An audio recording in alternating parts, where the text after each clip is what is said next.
10 taon akong naging bangko ng pamilyang ito, walang reklamo at walang kapaguran sa pagbibigay. Ngunit ngayong gabi, sa likod ng pintuan, narinig ko ang halaga ng aking pagkatao sa mata ng aking sariling kapatid. Sa halagang 5 milyon, ipagbili nila ang ako sa isang matandang hukluban upang maisalba ang kanilang luho.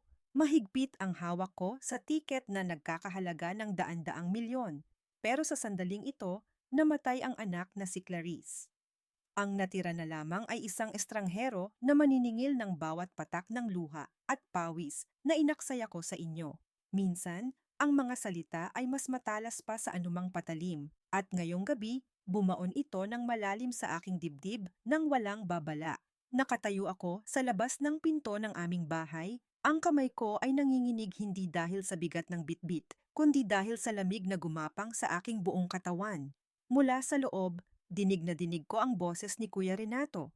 Ang boses na minsan kong inakalang poprotekta sa akin. Hayaan mo siyang magdusa. Kapag wala na siyang makain at wala na siyang matakbuhan, kusayang pipirma sa pagbenta ng bahay. Wala siyang choice, dahil wala naman siyang ibang pupuntahan. Parang tumigil ang pag-ikot ng mundo ko. Napatingin ako sa mga kamay ko. Dala-dala ko ang isang malaking kahon ng espesyal na lechon belly at isang dosenang mamahaling ensaymada mula sa sikat na panaderya sa kabilang bayan. Pumila ako ng 2 oras, tiniis ang init at ngalay, at inubos ang huling sweldo ko para lang bilhin ito. Akala ko kasi, kailangan naming mag-celebrate dahil na-promote daw si Kuya. Iyon ang sabi niya. Pero ang totoo pala, nagdiriwang sila sa plano nilang pagbenta sa kaisa-isang bubong na sumisilong sa akin. Naramdaman ko ang pag-akyat ng asim sa aking lalamunan. Ang amoy ng masarap na pagkain na kanina ay nagpapatakam sa akin ay biglang naging nakasusulasok. Dahan-dahan kong ibinaba ang mga kahon sa sahig, tila ba ang mga ito ay puno ng tingga. Hindi ko magawang humakbang papasok. Ang bahay na ito na pinundar ko mula sa 10 taon ng pagiging alipin sa trabaho ay biglang naging isang kulungan. Marahas kong tinakpan ang aking bibig upang pigilan ang pag-alpas ng isang hikbi. Tumakbo ako patungo sa likod ng bahay, sa maliit na dirty kitchen kung saan madalas akong maglaba. Doon, sa tapat ng lababo, inilabas ko ang lahat ng sakit na nararamdaman ko. Sumuka ako ng sumuka hanggang sa wala nang lumabas kundi pait. Ang pait ng pagtataksil, ang pait ng pagiging tanga. Nang mahimasmasan, tumingin ako sa maliit na salamin na nakasabit sa dingding. Ang babaeng nakatingin pabalik sa akin ay mukhang mas matanda pa sa kanyang edad na 30. Ang mga mata ko ay pagod, ang balat ay tuyot, at ang buhok ay buhaghag. Ito ba ang kapalit ng pagiging mabuting anak at kapatid? Ang maging mukhang basahan habang sila ay nagpapakasasa sa pawis ko? Kinuha ko ang kahon ng ensaymada na bitbit ko kanina. Binuksan ko ito at tinitigan ang malalambot na tinapay na puno ng keso de bola. Paborito ito ni Kuya. Dati, hindi ako kumakain nito para lang maibigay sa kanya ang lahat. Pero ngayon, kumuha ako ng isa. Hindi para kainin, kundi para durugin. Piniga ko ito sa aking palad hanggang sa maging durug-durug na masa, hanggang sa tumulo ang mantika sa aking mga daliri. Ganito ang ginawa nila sa puso ko. Dinurog, binaliwala, sa gitna ng aking pagluha, naalala ko ang nakatago sa ilalim ng swelas ng aking sapatos. Kinuha ko ito. Isang pirasong papel na gusot-gusot na. Ang tiket sa loto. 250 milyong piso. Biglang tumahimik ang paligid. Nawala ang ingay ng mga tricycle sa labas. Nawala ang tawanan ni na Kuya at ng asawa niyang si Maribel sa loob ng bahay. Ang tanging naririnig ko na lang ay ang mabilis na tibok ng aking puso. Mayaman ako. Higit pa sa kaya nilang isipin, kaya kong bilhin ang subdivision na ito kung gugustuhin ko. Napatingin ako sa sahig. May ilang butil ng kanin na nahulog siguro noong nag-aagahan sila kanina. Ang dating Liza, ang Liza na martir, ay agad dadamputin iyon. Sayang kasi. Grasya iyon. Yumuko ako at akmang dadamputin ang mga butil, ang nakasanayang kilos ng isang taong sanay sa hirap. Pero bago dumapo ang daliri ko sa sahig, huminto ako. Bakit ko pa dadamputin ang mumo? Kung kaya ko nang bilhin ang buong panaderya, Tumayo ako ng tuwid. Binuksan ko ang gripo at hinugasan ang aking mga kamay. Kinaskusan ko ito ng maigi. Tila ba sinusubukan kong tanggalin hindi lang ang lagkit ng tinapay, kundi pati na rin ang dumi ng nakaraan. Ang Liza na laging nagpaparaya ay naanod na kasama ng tubig sa kanal. Huminga ako ng malalim. Pinunasan ko ang aking mukha at inayos ang aking damit. Kailangan kong maging mahusay na artista. Mas mahusay kaysa sa kanila. Pumasok ako sa loob ng bahay. Naabutan ko silang nakaupo sa sala, nanonood ng TV habang nakataas ang mga paa. Si Mama ay nagpapaypay habang si Maribel ay nagkukulikot sa cellphone. Nang makita nila ako, walang nabago sa ekspresyon nila. Walang ngiti. Walang tanong kung kumusta ang araw ko. "Oh, nandyan ka na pala," sabi ni Maribel nang hindi man lang tumitingin sa akin. "Asan na yung pinabili ni Renato?" Gutom na kami. Tinitigan ko sila, isa-isa. Sinasaulo ko ang mga mukha ng mga taong pinakamamahal ko, na siya ring papatay sa akin kung hahayaan ko sila. "Kuya, Mama, Ate," basag ang boses kong tinawag sila. Lumingon si Renato, nakakunot ang noo. "Bakit parang Biyernes Santo yung mukha mo? Asan na ang pagkain?" Hindi ko ibinigay ang pagkain. Sa halip, ibinagsak ko ang aking bag sa sofa, 1 kilos ng pagsuko na alam kong aantig sa kanilang pinakakinatatakutan. "Wala na," sagot ko ng mahina pero malinaw. "Anong wala na?" Singhal ni Mama. "Natanggal ako sa trabaho, Ma." Pagsisinungaling ko, habang ang puso ko ay tumitigas sa loob ng aking dibdib. Wala na akong pera. Kahit 5, wala na. Bumalot ang nakabibinging katahimikan sa buong sala. Nakita ko ang paglaho ng kulay sa mukha ni Renato. Nakita ko ang paglaki ng mata ni Maribel. Hindi awa ang nakita ko sa mga mata nila kundi takot. Takot hindi para sa akin, kundi para sa kaginhawaan nilang mawawala. At sa sandaling iyon, alam kong nagsimula na ang aking laro. Ang katahimikan sa loob ng sala ay mas mabigat pa sa anumang sigawan. Inasahan ko ang yakap. Inasahan ko ang kahit katiting na pag-aalala, ang tanong kung ayos lang ba ako o kung ano ang nangyari. Pero sa mga sandaling iyon, habang nakatitig sila sa akin, napatunayan ko ang matagal ko ng hinala na pilit kong iwinawaksi. Hindi ako anak. Hindi ako kapatid. Ako ay isang kasangkapan na nasira at nawalan ng silbi. Biglang binasag ng matinis na boses ni Mama ang katahimikan. Napahawak siya sa kanyang dibdib. Tila ba siya ang nawalan ng trabaho at hindi ako. "Diyos ko naman, Clarice. Paano ka naging pabaya? Alam mo namang ang dami nating bayarin ngayong buwan. Ang kuryente, ang tuition ng pamangkin mo, ang gamot ko. Paano na kami? Hindi. Paano ka na? Kundi, paano na kami?" Napayuko ako. Itinatago ang pait ng ngiti sa aking mga labi. Ito ang pamilyang halos sambahin ko. Ito ang mga taong inuuna ko bago ang sarili ko. "Sorry, Ma. Nagbawas kasi ng empleyado," sagot ko sa mahina at garalgal na tinig. Padabog na tumayo si Renato at sinipa ang paanan ng center table. Napangiwi siya sa inis habang dinuduro ako. "Tanga ka rin kasi minsan, Liza. Baka naman tatanga-tanga ka sa opisina kaya ka inalis. Ngayon, saan kami kukuha ng pambayad sa renovation ng bahay? Nangako na ako kay Maribel." Doon ko lang napagtanto kung gaano kalalim ang kanilang kasakiman. Ang renovation na iyon ay para sa kwarto nila. Gusto nila ng walk-in closet. At ako ang inaasahan nilang magbabayad noon habang natutulog ako sa maliit na kwarto sa ibaba. Hapunan na. Sumunod ako sa kanila sa kusina. Ang lugar na dati ay puno ng tawanan noong may pera pa ako. Ngayon, ang hangin ay puno ng tensyon.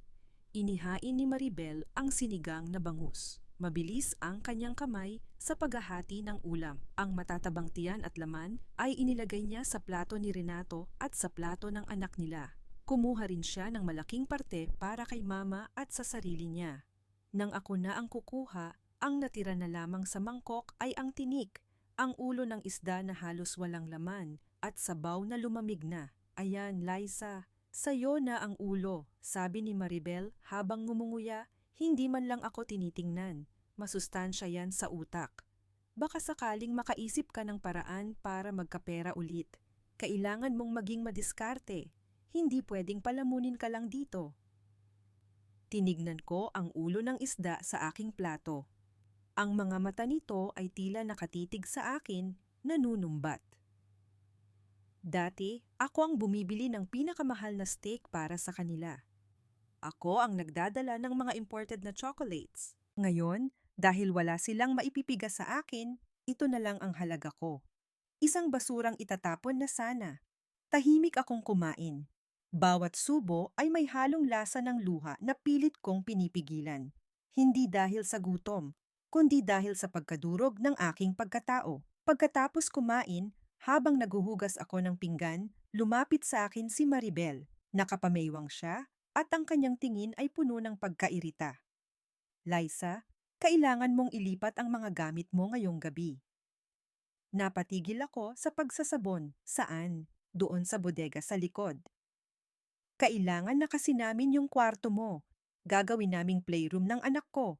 Tutal wala ka namang trabaho, hindi mo kailangan ng maayos na tulugan. Saka na lang kita ibabalik sa kwarto kapag may ambag ka na ulit. Ang bodega. Ang maliit na silid sa likod ng bahay na pinaglalagyan ng mga lumang dyaryo, sirang electric fan, at mga alikabok ng nakaraan. Mainit doon. Walang bintana. At higit sa lahat, ako ang nagpagawa ng bahay na ito, pero ako ang itatapon sa bodega. Hindi ako kumibo. Tumango lang ako. Kung ito ang gusto nila, ibibigay ko. Hahayaan ko silang ipakita ang totoo nilang kulay hanggang sa wala na silang maitago. Nang gabing iyon, hinila ko ang aking lumang maleta patungo sa bodega. Ang hangin sa loob ay amoy amag at luma. Ibinilat ko ang isang manipis na banig sa sahig na semento. Walang electric fan dahil kinuha ni Maribel ang nasa kwarto ko para daw extra sa kwarto nila. Humiga ako sa matigas na sahig. Ang init ay tila yumayakap sa akin, pinipiga ang pawis mula sa aking balat. Ngunit sa kabila ng init at alikabok, may narinig akong tunog na nagdulot ng kakaibang ngiti sa aking mga labi. Mula sa dingding na naghihiwalay sa bodega at sa main house, dinig na dinig ko ang ugong ng aircon sa kwarto ni Renato. Iyon ang pinakabagong modelo ng split-type aircon na binili ko gamit ang ika-13 month pay ko noong nakaraang taon. Rinig na rinig ko ang andar nito na nagpapahiwatig ng kasaganaan sa kabilang pader habang ako ay naliligo sa sarili kong pawis. Ang lamig na binayaran ng aking dugo at pagod ay ngayon ay para na lang sa kanila, habang ako ay inaalikabok dito sa lugar na pinaglalagyan ng mga bagay na wala ng halaga. Kinuha ko ang isang lumang kwaderno mula sa ilalim ng aking bag. Dito, sa ilalim ng aandap-andap na liwanag ng buwan na tumatagos sa butas ng yero, sinimulan kong ilista hindi ang mga utang nila sa pera, kundi ang utang nila sa dangal. Bawat insulto, bawat pagduduro, bawat ulo ng isda na ibinigay nila sa akin. Ang kwadernong ito ang magiging testigo ko sa araw ng paniningil. Sa gitna ng aking pagmumuni-muni, napalingon ako sa maliit na siwang sa lumang dingding na kahoy. Mula roon, natatanaw ko ang kalsada sa labas. Isang itim at makintab na sasakyan ang nakaparada sa tapat mismo ng aming gate. Hindi ito pamilyar sa aming lugar. Ang makapal na tintang salamin ay nagtatago sa kung sino man ang nasa loob, ngunit naramdaman ko ang bigat ng isang matalas na tingin na nakatuon sa mismong kinalalagyan ko. Tila ba may isang lawin na nag-aabang sa kanyang biktima? Kinabahan ako, ngunit sa sitwasyon ko ngayon, ano pa ba ang pwedeng mawala sa akin? Pumikit ako at pilit na dinalaw ng antok, ngunit hindi pa tapos ang kalbaryo ng gabing ito. Biglang bumukas ang pinto ng bodega nang walang pasabi, na tila ba sinipa ito mula sa labas ng isang taong walang respeto sa pribadong espasyo. Napabalikwas ako ng bangon. Ang puso ko ay tumitibok ng mabilis sa gulat. Sa hamba ng pinto ay nakatayo si Maribel. Ang kanyang anino ay humahaba papasok sa silid dahil sa liwanag na nagmumula sa main house. May bitbit siyang isang malaking basket na punong-puno ng damit. Bago pa ako makapagtanong, inihagis niya ang laman ng basket sa akin ng buong lakas. Ang bundok ng maruruming damit, mga brief ni Renato, mga uniforme ng anak niya na puno ng mantsa, at mga damit niyang amoy pawis at matapang na pabango ay tumabon sa muka at katawan ko. Ang amoy ng kanilang dumi ay kumapit sa aking ilong, isang masangsang na paalala ng aking bagong katayuan sa pamamahay na ito. Labhan mo yan lahat, utos niya sa matigas na tono, habang nakapamaywang at nandidiring tumingin sa akin. Kailangan niya ni Renato at ng bata bukas ng umaga. Ayaw niyang pumasok ng gusot ang uniforme. Akmang tatayo ako para kunin ang susi ng laundry area, pero nagsalita siyang muli. Ang boses ay puno ng pangungutya at kasiyahan sa pagpapahirap. Huwag kang gagamit ng washing machine, Liza. Malakas yun sa kuryente at wala ka namang ambag sa pambayad ng bill ngayong buwan. Kamayin mo. Tutal, wala ka naman ng ibang gagawin bukas kundi tumunganga at maghintay ng grasya. Tumalikod siya at padabog na isinara ang pinto. Iniwan ako sa dilim kasama ang bundok ng kanilang dumi. Tinitigan ko ang aking mga kamay sa dilim. Ang mga kamay na ito na pumirma ng mga tseke para sa tuition ng anak niya, ang mga kamay na nagtrabaho ng ilang taon para sa pagkain nila. Bukas, ang mga kamay na ito ay magiging magaspang at sugatan muli dahil sa kagustuhan nila. Ngunit sa pagkakataong ito, bawat kusot ay magiging paalala. Bawat bula ng sabon ay maghuhugas, hindi ng kanilang damit, kundi ng natitira ko pang pagmamahal para sa kanila. Ang kumakalam na sikmura ay isang uri ng sakit na sanay na akong tiisin. Ngunit ang gutom na dulot ng sadyang pagkakait ay may kasamang hapdi na tumatagos hanggang sa kaluluwa. Tanghali na at ang araw ay tirik na tirik. Ngunit ang huling laman ng aking tiyan ay ang hangin pa mula kagabi. Kaninang umaga, habang nagmamadali akong maghugas ng pinagkainan nila, dumulas sa aking kamay ang isang baso. Bumagsak ito sa sahig at nagkapira-piraso. At kasabay ng pagkabasag ng bubog ay ang pagputok ng galit ni Mama. Wala ka nangang silbi, perwisyo ka pa. Sigaw niya habang dinuduro ako, tila ba gumawa ako ng krimen. Dahil sa kapabayaan mo, wala kang agahan at tanghalian. Matuto kang magpahalaga sa gamit.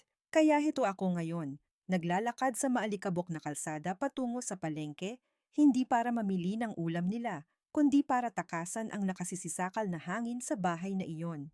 Hilo ako sa gutom at init, ngunit mas gugustuhin ko pang maramdaman ang paso ng araw sa aking balat, kaysa sa lamig ng pagtingin ng aking pamilya. Ang ingay ng palengke ay sumalubong sa akin tila isang pamilyar na yakap.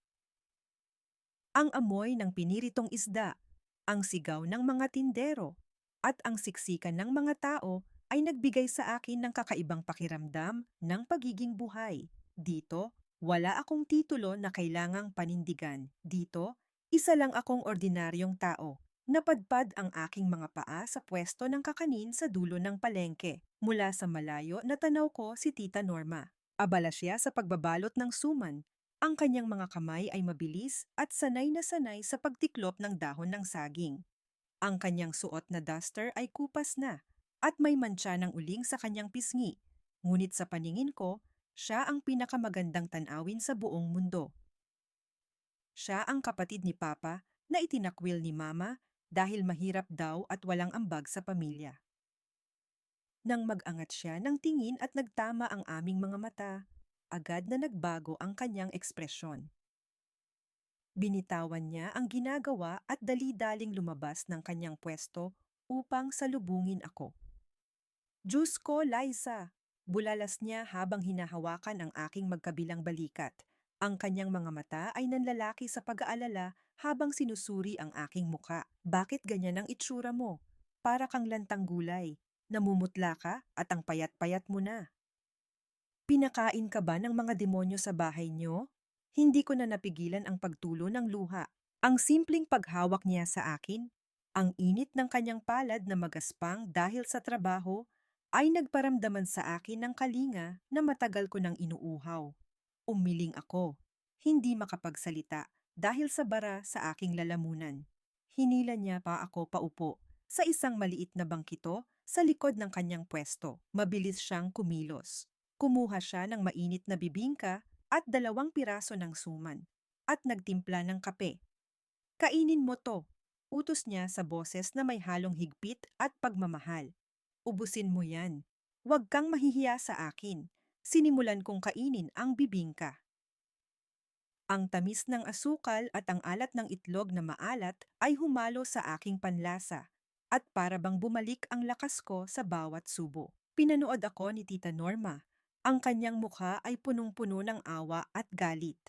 Alam ko na ang nangyari, Liza, simula niya, ang boses ay nanginginig sa galit. Kalat na sa buong barangay na pinalayas ka raw sa kwarto mo at ginawa kang katulong. Nakita ko pa ang nanay mo kanina sa simbahan, suot ang bago niyang damit, nagdadasal na parang santo. Kung alam lang ng Diyos kung gaano kaitim ang budhi ng babaeng yan. Tita, huwag na po kayong magalit, mahina akong pakiusap. Kahit na ang totoo ay gusto ko ring sumigaw kasama niya. Ayaw ko lang po ng gulo. Gulo? Liza, anak, inaabuso ka na. Giit niya. Tinabihan niya ako at hinawakan ng mahigpit ang aking kamay. Anak, ang pera pwedeng kitain, pero ang dangal at pagmamahal sa sarili, kapag nawala, mahirap ibalik. Huwag kang pumayag na yurakan kanila ng ganyan. Doon ko gustong sabihin sa kanya ang lahat. Gusto kong sabihin na mayaman na ako. Gusto kong sabihin na hawak ko ang kapalaran nila. Pero pinili kong manahimik. Hindi pa ito ang tamang panahon. Sa halip, isinandal ko na lang ang aking ulo sa kanyang balikat, tulad ng ginagawa ko noong bata pa ako. Bago ako umalis, may dinukot si Tita Norma mula sa bulsa ng kanyang apron. Isang luma at gusot na 500 piso, amoy uling at pawis. Pero para sa akin, ito ay mas malinis pa kaysa sa pera ni Renato. Oh, kunin mo ito. Bulong niya habang isinisiksik ang pera sa aking palad. Tita, huwag na po. Kailangan niyo to sa puhunan. Tanggi ko. Akmang ibabalik ang pera. Kunin mo, sabi. Mariin niyang utos. Itago mo sa bra mo, nak. Huwag mong ipapahalata sa bruha mong hipag at sa walang kwenta mong kapatid. Ipunin mo. Para kapag hindi mo na kaya, may madudukot ka para makaalis. Napahigpit ang hawak ko sa pera. Ang 500 pisong ito, na galing sa kakarampot niyang kita, ay ibinigay niya ng buong puso, samantalang ang pamilya ko, na binigyan ko ng milyon-milyon sa loob ng 10 taon, ay pinagkaitan ako ng kahit tirang kanin. Teka nga pala, pahabol niya habang inaayos ang aking buhok. Nabalitaan mo na ba? Si Isandro, yung kababata mo, bumalik na siya galing Maynila. Isa na siyang sikat na abogado ngayon. Hinahanap ka niya nung isang araw dito sa palengke. Isandro, ang pangalang iyon ay nagdulot ng isang mabilis na tibok sa aking puso. Ang lalaking minsan kong pinangarap, ngunit kinailangan kong iwanan dahil sabi ni Mama ay sagabal lang siya sa pagtulong ko sa pamilya. Bumalik siya, umuwi ako na may dalang bagong lakas. Ang pagkain at ang pagmamahal ni Tita Norma ay naging sandata ko. Ngunit ang kakarampot na kapayapaang naramdaman ko ay agad na naglaho pagtapak ko sa aming bakuran.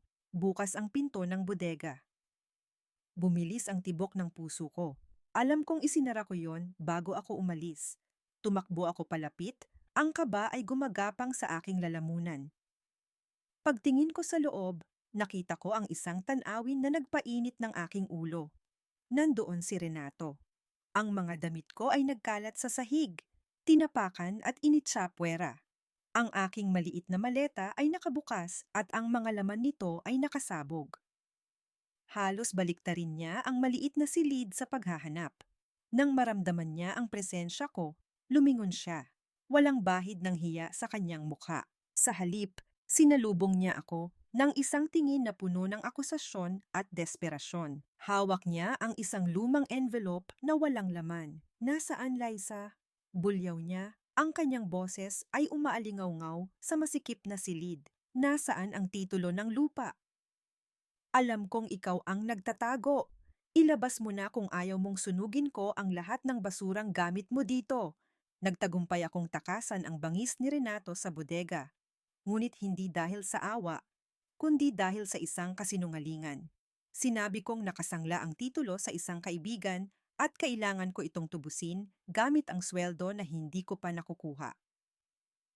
Ang kasakiman sa kanyang mga mata ay panandali ang napalitan ng pagkadismaya, ngunit sapat na iyon upang bigyan ako ng pagkakataong makalabas ng bahay sa ilalim ng paalam na maghahanap ng trabaho. Ang totoo, may iba akong pakay. Ang aking mga paa ay dinala ako sa gitna ng syudad sa harap ng isang matayog na gusali na gawa sa salamin at bakal.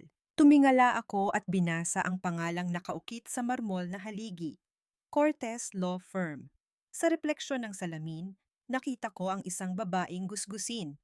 Ang suot kong blusa ay luma at kupas, ang aking sapatos ay pudpod na ang takong. Hiyang-hiya ako sa aking sarili nang pumasok ako sa lobby.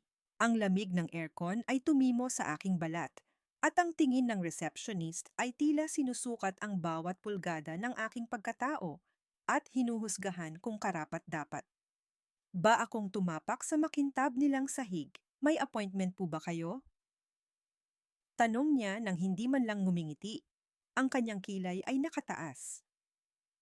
Wala po, mahina kong sagot habang mahigpit na nakahawak sa strap ng aking bag. Pero pakisabi po, nandito si Clarice de la Peña. Pakisabi, kaibigan niya ako mula sa Bulacan. Akmang tatanggi ang receptionist nang bumukas ang pinto ng elevator. Mula roon, lumabas ang isang lalaking nakasuot ng itim na suit, matangkad at may tindig na nagmumula sa tunay na kumpiyansa. Ang kanyang buhok ay maayos na nakahawi at ang kanyang mukha ay seryoso habang may kausap sa telepono. Isandro, ang pangalan ay naiwan sa aking lalamunan. Hindi makalabas. 10 taon na ang nakalilipas mula nang huli kaming magkita. Noon, pareho kaming puno ng pangarap ngunit walang laman ang bulsa. Ngayon, siya na ang tinitingala habang ako ay nanatili sa putikan. Napahinto siya sa paglakad. Tila naramdaman niya ang bigat ng aking tingin. Lumingon siya sa gawi ko at sa isang iglap, ang propesyonal na maskara sa kanyang mukha ay nabasag. Ibinaba niya ang telepono at dahan-dahang lumapit. Liza? Ang boses niya ay malalim, pamilyar, at puno ng hindi makapaniwalang tono. Parang musika ito na matagal ko nang hindi naririnig. Ako nga, Sandro, pilit ng ngiti ko. Bagaman alam kong ang mga mata ko ay nagsusumbong ng aking paghihirap. Hindi siya nagdalawang isip. Sa harap ng kanyang mga empleyado, sa gitna ng marangyang lobby, niyakap niya ako. Hindi ito yakap ng isang abogado sa kliyente, kundi yakap ng isang kaibigan na nangungulila. Ang amoy ng mamahaling pabango at tabako ay bumalot sa akin at sa sandaling iyon, gusto kong umiyak dahil sa sobrang pagod. Dinala niya ako sa kanyang opisina. Ito ay malawak, tahimik, at puno ng mga librong nakapila sa estante. Pinaupo niya ako sa malambot na sofa at inabutan ng tubig. Naupo siya sa aking harapan. Ang kanyang mga mata ay puno ng pag-aalala habang sinusuri ang aking anyo. Mula sa aking magulo na buhok hanggang sa aking mga kamay na nakapatong sa aking lap. Anong nangyari sa'yo, Liza? Malumanay niyang tanong. Ang huling balita ko, ikaw ang bumubuhay sa pamilya mo. Bakit parang ikaw ang namamatay? Huminga ako ng malalim. Kinuha ko ang tiket sa loto mula sa aking pitaka at ipinatong ito sa lamesita sa pagitan namin. Kasunod nito ay ang aking kwaderno ng utang at mga insulto. Mayaman na ako, Sandro, sabi ko ng diretsahan, habang ang mga luha ay nagsisimulang mamuo sa gilid ng aking mga mata. Hawak ko ang tiket na magbabago ng buhay ko. Pero kailangan ko ng tulong mo. Hindi para kunin ang pera, kundi para gamitin ito bilang sandata. Natahimik siya habang tinitignan ang tiket at pagkatapos ay binasa ang ilang pahina ng aking kwaderno. Nakita ko ang pagdidilim ng kanyang mukha habang binabasa ang mga ginawa sa akin ni Renato at Mama. Ang kanyang panga ay umigting sa galit. Gusto kong bilhin ang utang ni Kuya Renato, pagpapatuloy ko. Gusto kong ako ang maging may-ari ng bahay namin. Gusto kong maramdaman nila ang mawalan ng lahat habang ako ang may hawak ng kanilang kapalaran. Pero kailangan ko itong gawin nang hindi nila alam na ako ang nasa likod. Tumango siya ng dahan-dahan, naiintindihan ang laro. Gagawa tayo ng kumpanya. Phoenix Holdings. Ako ang magiging muka, pero ikaw ang utak. Poprotektahan kita, Liza. Hindi ko hahayaang saktan kanila ulit. Napatingin siya sa aking mga kamay na nakakuyom. Dahan-dahan niyang inabot ang mga ito at ibinuka ang aking mga palad. Nakita niya ang mga paltos mula sa paglalaba kagabi at ang pamumula dahil sa sabon. Nakita niya ang maliit na paso sa aking daliri mula sa pagluluto. Tumayo siya at kumuha ng first aid kit mula sa kanyang drawer. Bumalik siya at naupo sa tabi ko, mas malapit ngayon. Binuksan niya ang isang garapon ng ointment. Sa katahimikan ng opisina, ang tanging maririnig ay ang pintig ng aking puso. Kumuha siya ng kaunting gamot at dahan-dahang ipinahid ito sa aking mga sugat. Ang lamig ng gamot ay nagdulot ng ginhawa, ngunit ang init ng kanyang daliri sa aking balat ay nagdulot ng isang kuryente na matagal ko nang nakalimutan. Wala siyang sinabi, pero ang bawat haplos niya ay tila isang pangako. Ang kanyang paghawak ay maingat.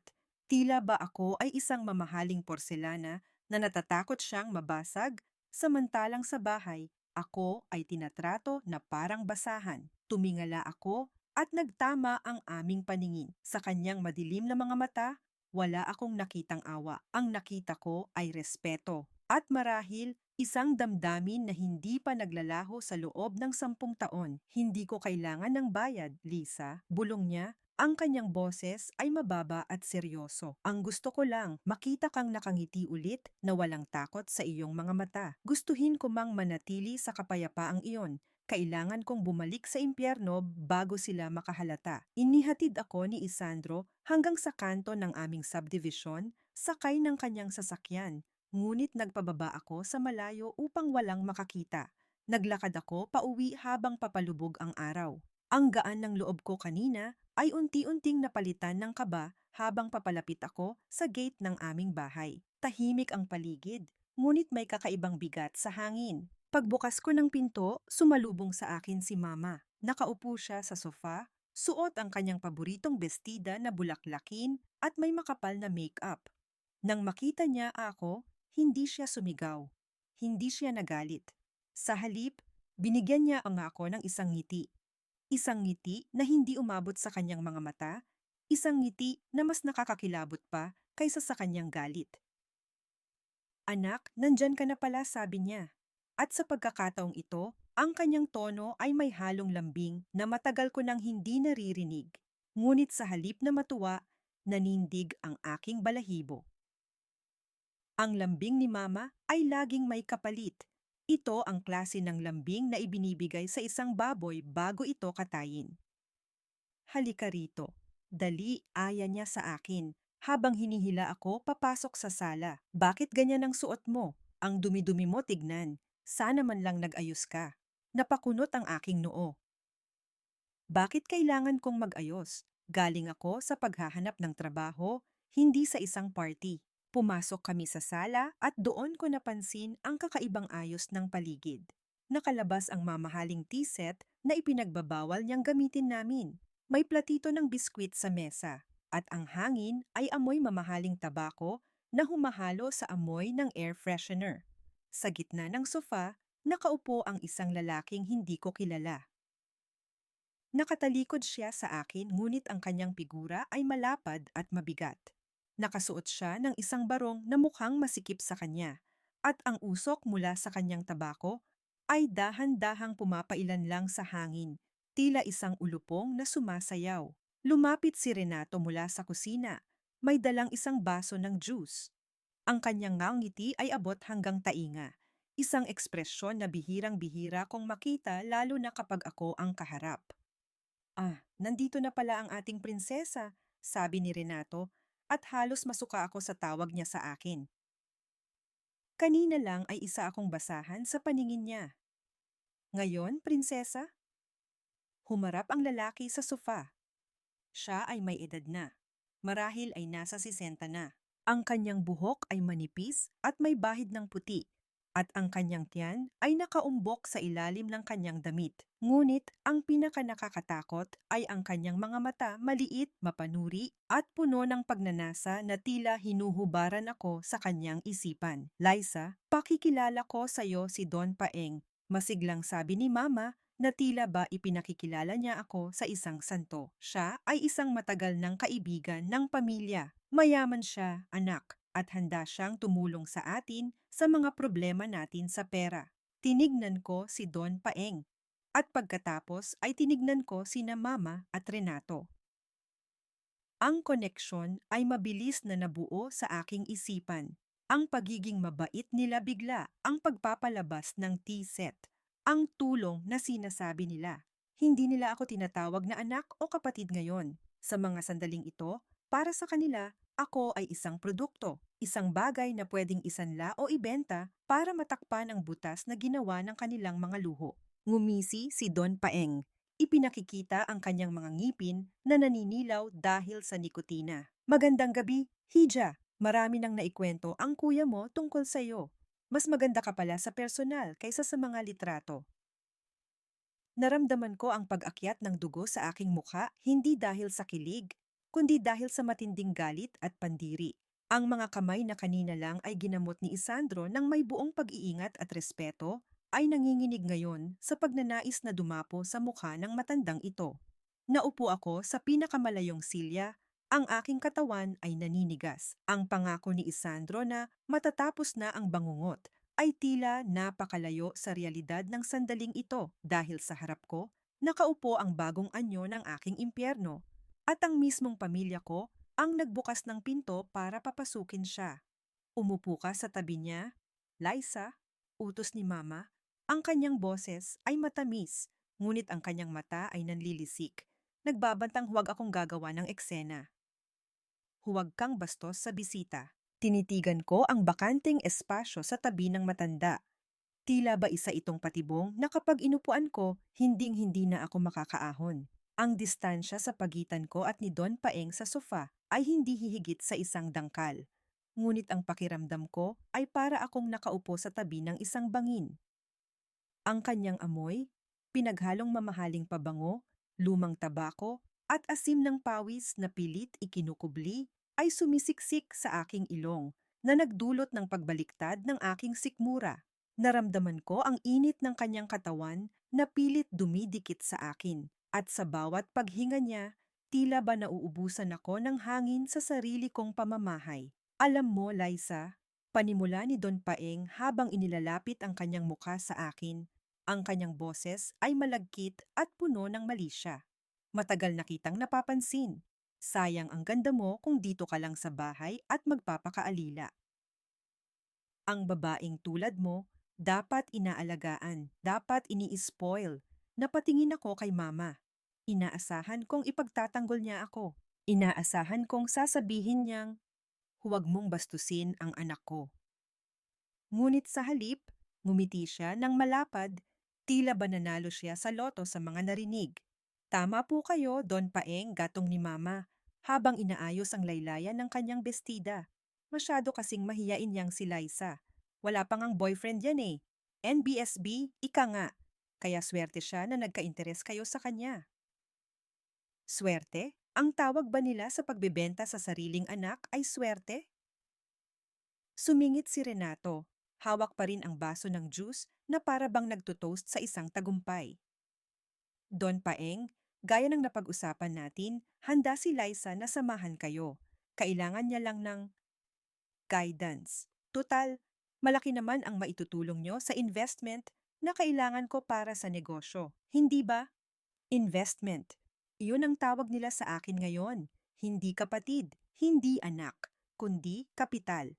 Biglang ipinatong ni Don Paeng ang kanyang mabigat at magaspang na kamay sa ibabaw ng aking hita. Ang kanyang mga daliri ay bahagyang pumisil. Tila ba sinusubok ang kalidad ng karne sa palengke. Nanigas ang buong katawan ko. Gusto kong tumayo, gusto kong sumigaw, gusto kong isampal sa pagmumukha nila ang tiket na nasa bulsa ko. Pero hindi pa pwede. Kailangan ko ng ebidensya. Dahan-dahan, habang nanginginig ang aking mga kamay, Inilapit ko ang aking sarili sa mesa upang kunin ang pitzel ng mainit na tubig para sa tsaa. Sa ilalim ng mesa, palihim kong pinindot ang record button ng cellphone na nasa bulsa ng aking palda. Anong kapalit, kuya? Tanong ko ng mahina. Pilit pinapatatag ang boses habang nagbubuhos ng tubig sa tasa. Gusto kong marinig nila mismo. Gusto kong ma-record ang kanilang kasamaan. Simple lang, Liza. Sagot ni Renato ng walang gatol. Sasama ka kay Don Paeng sa rest house niya sa Tagaytay. Magiging personal assistant ka niya. Aalagaan mo siya. At bilang kapalit, babayaran niya ang utang ko at bibigyan pa tayo ng puhunan. Isipin mo na lang para sa pamilya na to. Utang na loob mo sa amin ang buhay mo, di ba? Ito na ang pagkakataon mong bumawi. Bumawi. 10 taon ng pag-aalila at kulang pa pala iyon. Muling humaplos ang kamay ni Don Paeng, ngayon ay sa aking braso, paakyat sa aking balikat. Huwag kang mag-alala, hiha. Mabait ako sa mga masunurin. Basta pasayahin mo lang ako. Hindi ko na kinaya. Ang pandidiri ay umakyat sa aking lalamunan tulad ng apoy. Sa halip na ibuhos ang tubig sa tasa, aksidente kong naigiling ang aking pulso. Ang kumukulong tubig mula sa pitzel ay diretsong tumapon sa hita at pundilya ni Don Paeng. Umaling-aungaw ang isang malakas na sigaw sa buong kabahayan. Napabalikwas ng tayo si Don Paeng. Natabig ang mesa at nagkalat ang mga biskwit sa sahig. Namumula ang kanyang mukha sa sakit at galit habang pinapagpag ang kanyang basang pantalon. Tanga! Sigaw niya. Ang kanyang pagiging maginoo ay biglang naglaho. Napatayo rin sina Mama at Renato, gulat na gulat. Diyos ko! Don Paeng! Tarantang sigaw ni Mama, dali-daling kumuha ng tissue para punasan ang basang pantalon ng matanda. Sorry po. Sorry po. Mabilis na sabi ko. Yumuko ako at umarteng natataranta. Pero sa loob-loob ko, may munting demonyo na humahalakhak sa tuwa. Nanginginig po kasi ang kamay ko. Pasensya na po. Tinulak ako ni Renato palayo. Umalis ka nga dyan. Wala ka talagang silbi. Sa gitna ng kaguluhan, habang abala sila sa pag-aasikaso sa nagwawalang matanda, dahan-dahan akong umatras patungo sa kusina. Pagpasok ko roon, dumiretso ako sa lababo. Binuksan ko ang gripo at kumuha ng sabon. Kinaskos ko ang aking hita, ang aking braso, at ang aking balikat, lahat ng parte na hinawakan ni Don Paeng. Kinaskos ko ng maigi hanggang sa mamula ang aking balat. Tila ba sinusubukan kong tanggalin ang dumi na hindi nakikita ng mata. Naramdaman ko ang pag-vibrate ng cellphone sa aking bulsa. Kinuha ko ito at nakita ang isang mensahe mula kay Isandro. Handa na ang lahat. Bukas, sa iyo na ang laro. Napahigpit ang hawak ko sa telepono. Isang gabi na lang. Isang gabi na lang at matatapos na ang pagiging biktima ko. Biglang bumukas ang pinto ng kusina at tumama ang hawakan nito sa dingding. Lumikha ng isang malakas na kalabog na nagpayanig sa mga nakasabit na sandok at kawali. Pumasok si Renato. Ang kanyang mukha ay kasing pula ng baga sa sobrang galit. At ang kanyang dibdib ay mabilis ang pagtaas-baba. Bago pa ako makapagsalita o makaiwas, naramdaman ko ang mabilis na paghawi ng hangin. Sa isang iglap, dumapo ang kanyang mabigat na palad sa aking kaliwang pisngi. Ang lakas ng impact ay nagpaikot sa aking paningin at nagpatilapon sa akin sa gilid ng lababo. Ang hapdi ay agad na kumalat, tila ba nilagyan ng sili ang aking balat, at ang aking tenga ay nakarinig ng matinis na ugong. Pinapahiya mo ba ako, ha? Sigaw niya. Ang kanyang mga mata ay nanlilisik habang dinuduro ako. Hawak ko na ang pera, Liza. Pirma na lang ang kulang. Tapos tinapunan mo pa ng mainit na tubig? Ganyan ka ba talaga katanga? O sinasadya mong sirain ang kinabukasan ng pamilyang to? Hinawakan ko ang aking pisngi. Mainit. Masakit. Pero hindi kasing sakit ng katotohanang ang kapatid na pinalaki ko, pinag-aral ko, at binihisan ko ay nagagawa akong saktan ng ganito dahil lang sa hindi natuloy ang pagbenta niya sa akin. Aksidente lang, kuya. Mahina kong sagot. Bagaman ang totoo ay gusto kong gumisi. Nanginginig ang kamay ko sa pagod. Kayo kasi, pinilit niyo ako.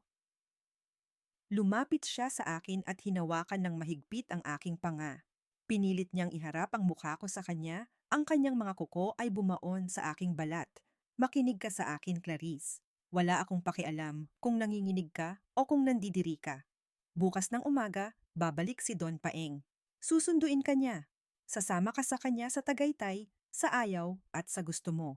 Kapag hindi ka sumama o kapag gumawa ka pa ng isang kapalpakan, kalimutan mong may pamilya ka pa.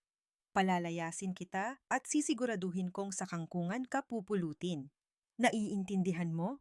Tinulak niya ako palayo bago siya tumalikod at padabog na lumabas ng kusina. Iniwan akong nakasandal sa malamig na tiles ng lababo. Dahan-dahan akong tumayo at humarap sa salamin sa tapat ng lababo. May naiwang pulang marka ng kanyang mga daliri sa aking pisngi. Unti-unti itong nangingitim, isang pasa na magiging patunay ng gabing ito. Ngunit sa halip na umiyak, huminga ako ng malalim at inayos ang aking buhok. Kinuha ko ang cellphone sa aking bulsa at pinatigil ang recording. Saved. Nandoon lahat. Ang pambubugaw, ang pananakit, ang pagbabanta. Ito ang huling ebidensya na kailangan ko. Hinawakan ko ang aking pisngi sa huling pagkakataon. Ang sakit ay totoo, pero panandalian lang ito. Dahil bukas ay magbabago ang ihip ng hangin. Bukas, sasama ka sa kanya sa ayaw at sa gusto mo, bulong ko sa sarili ko, ginagaya ang boses ni Renato. Napangiti ako nang mapait sa refleksyon ko. Mali ka, kuya. Bukas, walang sasama kahit kanino dahil bukas, ang babaeng sinampal mo at tinawag mong tanga. Siya na ang magiging may-ari ng buhay niyo. Pinatay ko ang ilaw sa kusina at nilamon ako ng dilim. Ngunit sa kauna-unahang pagkakataon, hindi ako natakot. Dahil alam kong sa pagsikat ng araw, ako naman ang magiging apoy na tutupok sa inyong lahat. Hindi ako dinalaw ng antok noong nakaraang gabi, kahit na ang pagod ay sumisiksik sa bawat hibla ng aking kalamnan. Ang hapdi sa aking kaliwang pisngi ay isang mainit na paalala ng banta ni Renato, isang tila tatak ng pagmamayari na pilit niyang idinidiin sa akin. Nang sumilip ang unang liwanag ng araw sa siwang ng pinto ng bodega, alam kong dumating na ang oras ng paghuhukom. Ngunit hindi ang paghuhukom na inaasahan nila. Nayanig ang buong dingding ng bodega nang sipain ito mula sa labas. Ang mga kalawanging bisagra ay tumaghoy sa puwersahang pagbubukas. At sumalubong sa akin ang silaw ng araw at ang madilim na mukha ng aking kapatid. Wala nang magandang umaga. Wala nang pag-aalok ng kape. Agad niyang hinablot ang aking braso, ang kanyang mga kuko ay bumaon sa aking balat na tila ba takot siyang makatakas ang kanyang puhunan. Labas. Sigaw niya, ang kanyang hininga ay amoy kape at sigarilyo. Nandyan na ang sasakyan ni Don Paeng. Huwag mo kaming ipapahiya, Liza. Ayusin mo ang mukha mo. Takpan mo yang pasa mo ng foundation ni Maribel. Kaladkad niya o akong inilabas patungo sa driveway. Nakatayo doon si Mama, hawak ang kanyang rosaryo, ngunit ang kanyang mga mata ay tuyo. Lumapit siya sa akin, hindi para pigilan si Renato, kundi para ayusin ang kwelyo ng aking gusot na blusa. Para sa atin ito, anak, bulong niya. Ngunit ang mga salitang iyon ay parang lason na ibinubulong ng isang ahas. Magiging masaya ka rin sa kanya. Mayaman siya. Hindi ka na maghihirap. Tinitigan ko si Mama. Gusto kong itanong kung paano niya nagagawang ipagdasal ang kaligtasan ng pamilya habang itinutulak ang sariling anak sa impyerno. Ngunit nanatili akong tikom. Ang aking mga mata ay nakatuon sa gate, naghihintay. Biglang huminto ang isang convoy ng 3 sasakyan sa tapat ng aming bahay. Ngunit hindi ito ang itim na sedan ni Don Paeng. Ang nasa unahan ay isang makintab na SUV na may tint na kasing itim ng gabi na sinusundan ng isang police mobile. Natigilan si Renato. Binitawan niya ang aking braso at kunot noong humakbang palapit sa gate. Ang yabang sa kanyang lakad ay bahagyang nabawasan, napalitan ng pagtataka at kaba. Sino yan? Tanong ni Maribel, nakakalabas lang ng pinto, hawak ang kanyang anak. Bumukas ang pinto ng SUV. Unang lumabas ang isang pares ng makintab na sapatos na katad, sinundan ng isang figurang pamilyar sa akin. Tumayo si attorney Isandro Cortez sa ilalim ng sikat ng araw. Suot ang isang kulay abong suit na sumisigaw ng kapangyarihan at autoridad. Sa likod niya ay bumaba ang dalawang pulis at tatlong lalaking nakabarong na may bitbit na makakapal na folder. Ikaw ba si Renato de la Peña? Ang boses ni Isandro ay kalmado, ngunit matigas. Tila ba nagbabasa siya ng hatol sa korte. Ako nga, sagot ni Renato, pilit na pinatatapang ang boses kahit nakita kong napalunok siya nang makita ang mga pulis. Sino ka? At anong ginagawa ninyo sa harap ng bahay ko? Bahay mo? Ngumisi ng bahagya si Isandro, isang ngiting walang init. Ako si Attorney Isandro Cortez, Legal Counsel ng Phoenix Holdings. Nandito ako para ipaalam sa iyo na ang utang mo sa Microlending Corp, yung 5 milyong pisong inutang mo at ginarantiyahan ng sangla ng bahay na ito, ay nabili na ng kliyente ko. Namutla si Renato. Ang dugo sa kanyang mukha ay tila hinigop ng lupa. Pipaanong, teka, usapang lalaki yon. Bakit napunta sa inyo? Dahil delinquent payer ka na, Mr. De La Peña. Mabilis na sagot ni Isandro habang iniabot ang isang dokumento. Ayon sa kontrata, kapag hindi nabayaran ang interes sa loob ng 3 buwan, may karapatan ang nagpautang na ibenta ang utang sa third party. At ang Phoenix Holdings na ang bagong may-ari ng utang mo. At dahil ang bahay na ito ang collateral, sa madaling salita, ang Phoenix Holdings na ang may karapatan sa lupang tinatayuan mo ngayon. Nasilayan ko ang pagbagsak ng mundo ni Mama. Napahawak siya sa gate upang hindi matumba. Si Maribel naman ay napatakip sa bibig. Ang kanyang mga mata ay nanlalaki sa takot na mawalan ng matitirhan. Sa gitna ng kaguluhan, tinignan ako ni Isandro. Saglit lang iyon, isang mabilis na sulyap na puno ng katiyakan bago siya muling humarap kay Renato. Ako naman ay umarte ayon sa plano. Yumuko ako, pinalaki ang aking mga mata sa takot at nagtago sa likod ni Mama. Anong gagawin niyo? Aalisin niyo na po ba kami? Tanong ko sa nanginginig na boses. Bagaman sa loob-loob ko ay gusto kong pumalakpak. Tumingin sa akin si Isandro at sa pagkakataong ito, ang kanyang boses ay lumambot ng bahagya, sapat lang para marinig ng lahat. Ang kliyente ko ay hindi barbaro. Hindi pa namin kayo paaalisin sa ngayon, pero may mga kondisyon. Anong kondisyon? Desperadong tanong ni Renato. Babayaran ko. Bigyan niyo lang ako ng panahon. Parating na si Don Paeng, may deal kami. Hindi na mahalaga si Don Paeng, putol ni Isandro. Ang Phoenix Holdings ay mahigpit sa mga asset nito. Gusto ng kliyente ko na manatili ang bahay sa maayos na kondisyon. Kaya nagtalaga kami ng isang official caretaker na magre-report direkta sa amin. Itinuro ako ni Isandro, si Clarice de la Peña. Siya ang itinalaga ng kumpanya bilang caretaker. Siya ang may responsibilidad na siguraduhing hindi nyo sisirain ang property.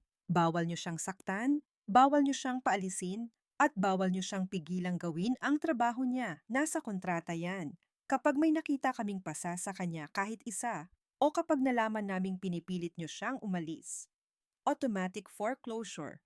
Napalalayasin kayo ng mga pulis na ito sa loob ng 24 oras. Natahimik ang lahat. Naramdaman ko ang pagbaling ng tingin ni Renato at Mama sa akin. Ang tingin na kanina ay puno ng pagmamaliit, ay napalitan ng pagkabigla at pagkalito. Hindi nila maintindihan kung paano ang basahan na si Liza ay biglang naging protektado ng isang higanteng kumpanya. Ako? Tanong ko, kunwaring gulat na gulat. Pipero, wala po akong alam dyan. Sumunod ka na lang sa utos, Miss De La Peña. Seryosong dugtong ni Isandro, bagaman nakita ko ang bahagyang pagkislap ng tuwa sa kanyang mga mata. Trabaho lang ito. Unless gusto ng pamilya mo na matulog sa bangketa mamayang gabi? Simple lang ang rules ng Phoenix Holdings. Ingatan ang asset. At ikaw, Miss De La Peña, ikaw ang pinakamahalagang asset sa bahay na ito ngayon. Lumapit siya sa akin at iniabot ang isang itim na folder. Sa ilalim ng folder, Pasimple niyang hinaplos ang aking kamay. Isang mabilis at mainit na dampi na naghatid ng mensahe ng tagumpay. Nariyan ang number ko, Liza. Isang tawag mo lang. Kapag naramdaman mong hindi ka ligtas o kapag may nagtangkang saktan ka ulit, darating kami para bawiin ang bahay. Nilingon ni Isandro si Renato na ngayon ay nanginginig na sa galit at takot. At Mr. De La Peña, may isa pa akong balita. Dahil binili namin ang utang mo, nag-reset ang terms. Kailangan mong magbayad ng interes na 500,000 piso sa loob ng 1 linggo. Kapag wala kang naibigay, magsimula na kayong mag-impake. 500,000? 1 linggo? Halos lumabas ang mata ni Renato. Saan ako kukuha ng ganoong kalaking pera? Bahala ka na sa diskarte mo, malamig na sagot ni Isandro. Tinalikuran niya kami at naglakad pabalik sa kanyang sasakyan. Bago siya sumakay, muli siyang lumingon sa akin at tumango ng bahagya. Umungol ang makina ng SUV at dahan-dahang umalis ang convoy, iniwan kaming apat na nakatayo sa ilalim ng mainit na sikat ng araw. Ang alikabok na iniwan ng mga sasakyan ay tila naging abo ng mga pangarap ni Renato. Katahimikan. Isang nakabibinging katahimikan ang bumalot sa amin. Dahan-dahang humarap sa akin si Renato. Ang kanyang muka ay pinaghalong pula at ube sa tindi ng pagtitimpi. Nakita ko ang pagtaas ng kanyang kamay, ang pamilyar na kilos ng pagbuelo para manakit. Napapikit si Mama, hinihintay ang lagapak. Ngunit nanatili akong nakadilat. Tinaas ko ang aking muka at itinuro ang aking pisngi na may pasa. Sige, kuya, hamon ko sa mahinang boses. Ituloy mo. Dagdagan mo ang pasa ko. Pero tandaan mo sa bawat dampi ng kamay mo sa akin, isang hakbang palabas ng gate ang ginagawa nyo. Gusto mo bang matulog sa kalsada kasama ang anak mo? Natigilan siya sa ere. Ang kanyang kamao ay nanginginig sa hangin, ilang pulgada na lang mula sa aking mukha. Nakita ko ang pakikipagtalo sa kanyang isipan. Ang kagustuhang saktan ako laban sa takot na mawalan ng bahay. Ang kanyang paghinga ay mabilis at mabigat. Tila isang toro na naubusan ng lakas. Bumaba ang kanyang kamay. Hindi dahil sa awa, kundi dahil sa pagkatalo. Punyeta! Sigaw niya sabay sipa sa paso ng halaman sa kanyang tabi. Ang paso ay nabasag at kumalat ang lupa sa semento. Ngunit wala ni isa sa amin ang gumalaw. Tumingin sa akin si Maribel. Iba na ang kanyang tingin. Wala na ang pangungutya. Sa halip, may kakaibang kislap ng takot at pagpaplano. Lumapit siya kay Renato at hinawakan ang braso nito, bumubulong ng mahina habang nakatingin sa akin ng palihim. Pumasok na tayo, madiing bulong ni Maribel kay Renato habang hinihila ito sa braso. Ang init sa labas ay nakasasama sa blood pressure ni Mama at kailangan nating mag-usap. Walang imik na sumunod si Renato. Ang kanyang mga balikat ay nakabagsak na tila pasan niya ang buong mundo. Inalalayan naman ni Maribel si Mama na nanginginig pa rin ang mga tuhod habang nagdadasal ng pabulong. Naiwan akong mag-isa sa driveway. Tumingala ako sa langit. Ang sikat ng araw na kanina ay nakapapaso sa aking balat ay tila naging mainit na yakap ng tagumpay. Hinawakan ko ang aking pisngi. Masakit pa rin ito at alam kong mangingitim ito bukas, pero ito ang naging tiket ko sa kalayaan. Ang pasang ito ang naging selyo ng kontrata na nagbigay sa akin ng kapangyarihan sa bahay na ito. Huminga ako ng malalim, nilalasap ang hangin na tila mas malinis na ngayon bago ako sumunod sa loob. Pagpasok ko sa sala, ang dating hari ng tahanan na si Renato ay nakaupo sa sofa. Nakasapo sa kanyang noo. Ang yabang na taglay niya kahapon nang sampalin niya ako ay naglaho na parang bula. Si Mama naman ay abala sa pagpapaypay. Ang kanyang muka ay puno ng pag-aalala. Hindi para sa akin, kundi para sa kanyang imahe sa mga kapitbahay. Sino ba ang abogadong yon, Liza? Biglang tanong ni Maribel. Ang kanyang boses ay matalas, mapanuri. Nakatayo siya sa gilid. Ang kanyang mga mata ay nanliliit habang tinititigan ako. Parang kilala ka niya. Bakit ikaw ang ginawang caretaker? May relasyon ba kayo? Nagkunwari akong yumuko. Pinanatili ang imahe ng isang takot na kapatid. Wow, wala ate. Dati ko siyang naging boss sa isang project, sagot ko ng mahina, pinipigilan ang ngiti. Siguro naawa lang siya nang makita niya ang sitwasyon ko. Alam naman niyang masipag ako. Naawa? Asik ni Renato, nag-angat ng tingin. Dahil sa awa niya, mawawalan tayo ng bahay. 500,000, Lisa? Saan ako kukuha ng ganoong kalaking pera sa loob ng isang linggo? Wala na akong mahihiraman. Sira na ang pangalan ko sa bangko. Tinitigan ko siya. Gusto kong sabihin, edi magtrabaho ka. Magbanat ka ng buto gaya ng ginawa ko sa loob ng 10 taon. Pero nanatili akong tahimik. Ang katahimikan ko ang pinakamatunog na sagot. Biglang tumunog ang cellphone ni Maribel, isang maikling notification sound na bumasag sa tensyon. Mabilis pa sa 4:00 niyang kinuha ang telepono mula sa bulsa ng kanyang duster at tinignan ang screen. Nakita ko ang panandaliang takot sa kanyang mga mata bago niya ito mabilis na itinago sa likod niya. Lumingon siya sa paligid, tila sinisigurong walang nakapansin, pero huli ko na siya. May tinatago si Maribel. Isang sikreto na marahil ay kasing bigat ng utang ni Renato. Sino ang nagte-text sa kanya ng ganitong oras at bakit ganoon na lang siya kabado? Renato, gawan mo ng paraan to, sabi ni Maribel. Pilit na ibinabalik ang atensyon sa asawa para makaiwas sa tingin ko. Hindi pwedeng mawala ng bahay ang anak natin. Ikaw ang lalaki, ikaw ang gumawa ng solusyon. Tumayo si Renato at nagpalakad-lakad sa sala, animong liyong nakakulong na naghahanap ng butas na malalabasan. Ang kanyang mga mata ay ligalig, ang kanyang kamao ay kuyom. Isang linggo, bulong niya sa sarili, ang pawis ay tumutulo sa kanyang noo. Isang linggo para sa kalahating milyon. Kung hindi, huminto siya sa tapat ko. Sa sandaling iyon, inakala kong sasaktan niya ulit ako, kaya napaatras ako ng bahagya. Pero hindi galit ang nakita ko sa mga mata niya, kundi isang desperasyon na mas nakakatakot pa sa karahasan. Liza, sabi niya, ang boses ay nanginginig. Kausapin mo ang abogadong yon. Baka pwedeng pakiusapan. Sabihin mo kapatid mo ako. Sabihin mo, magbabayad naman ako. Kailangan ko lang ng palugit. Sige na, Liza. Para kay mama. Para sa pamangkin mo. Tinitigan ko ang aking kapatid.